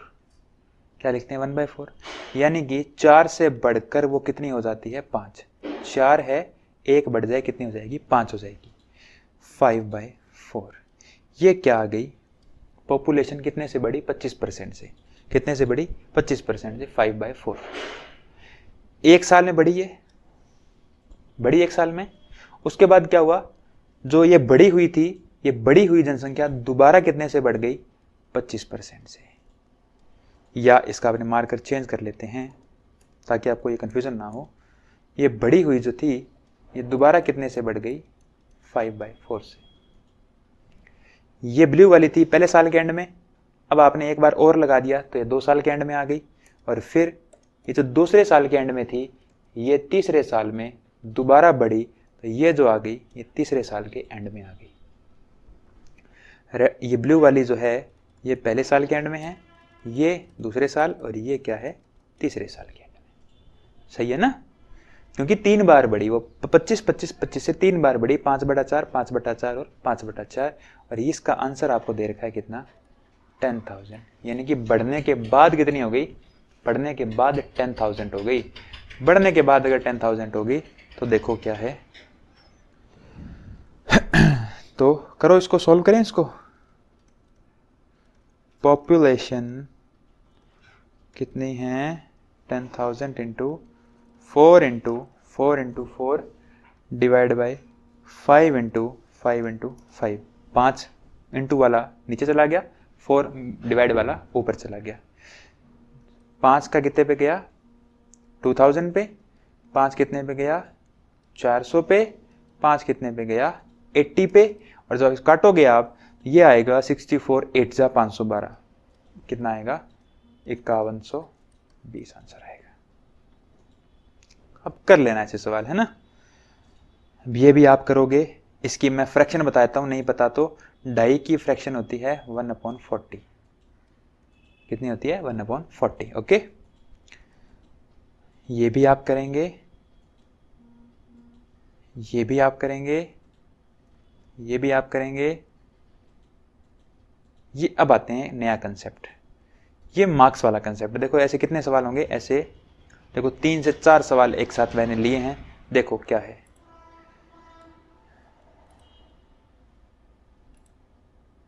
यहां से स्टार्ट हुआ अपना, है ना।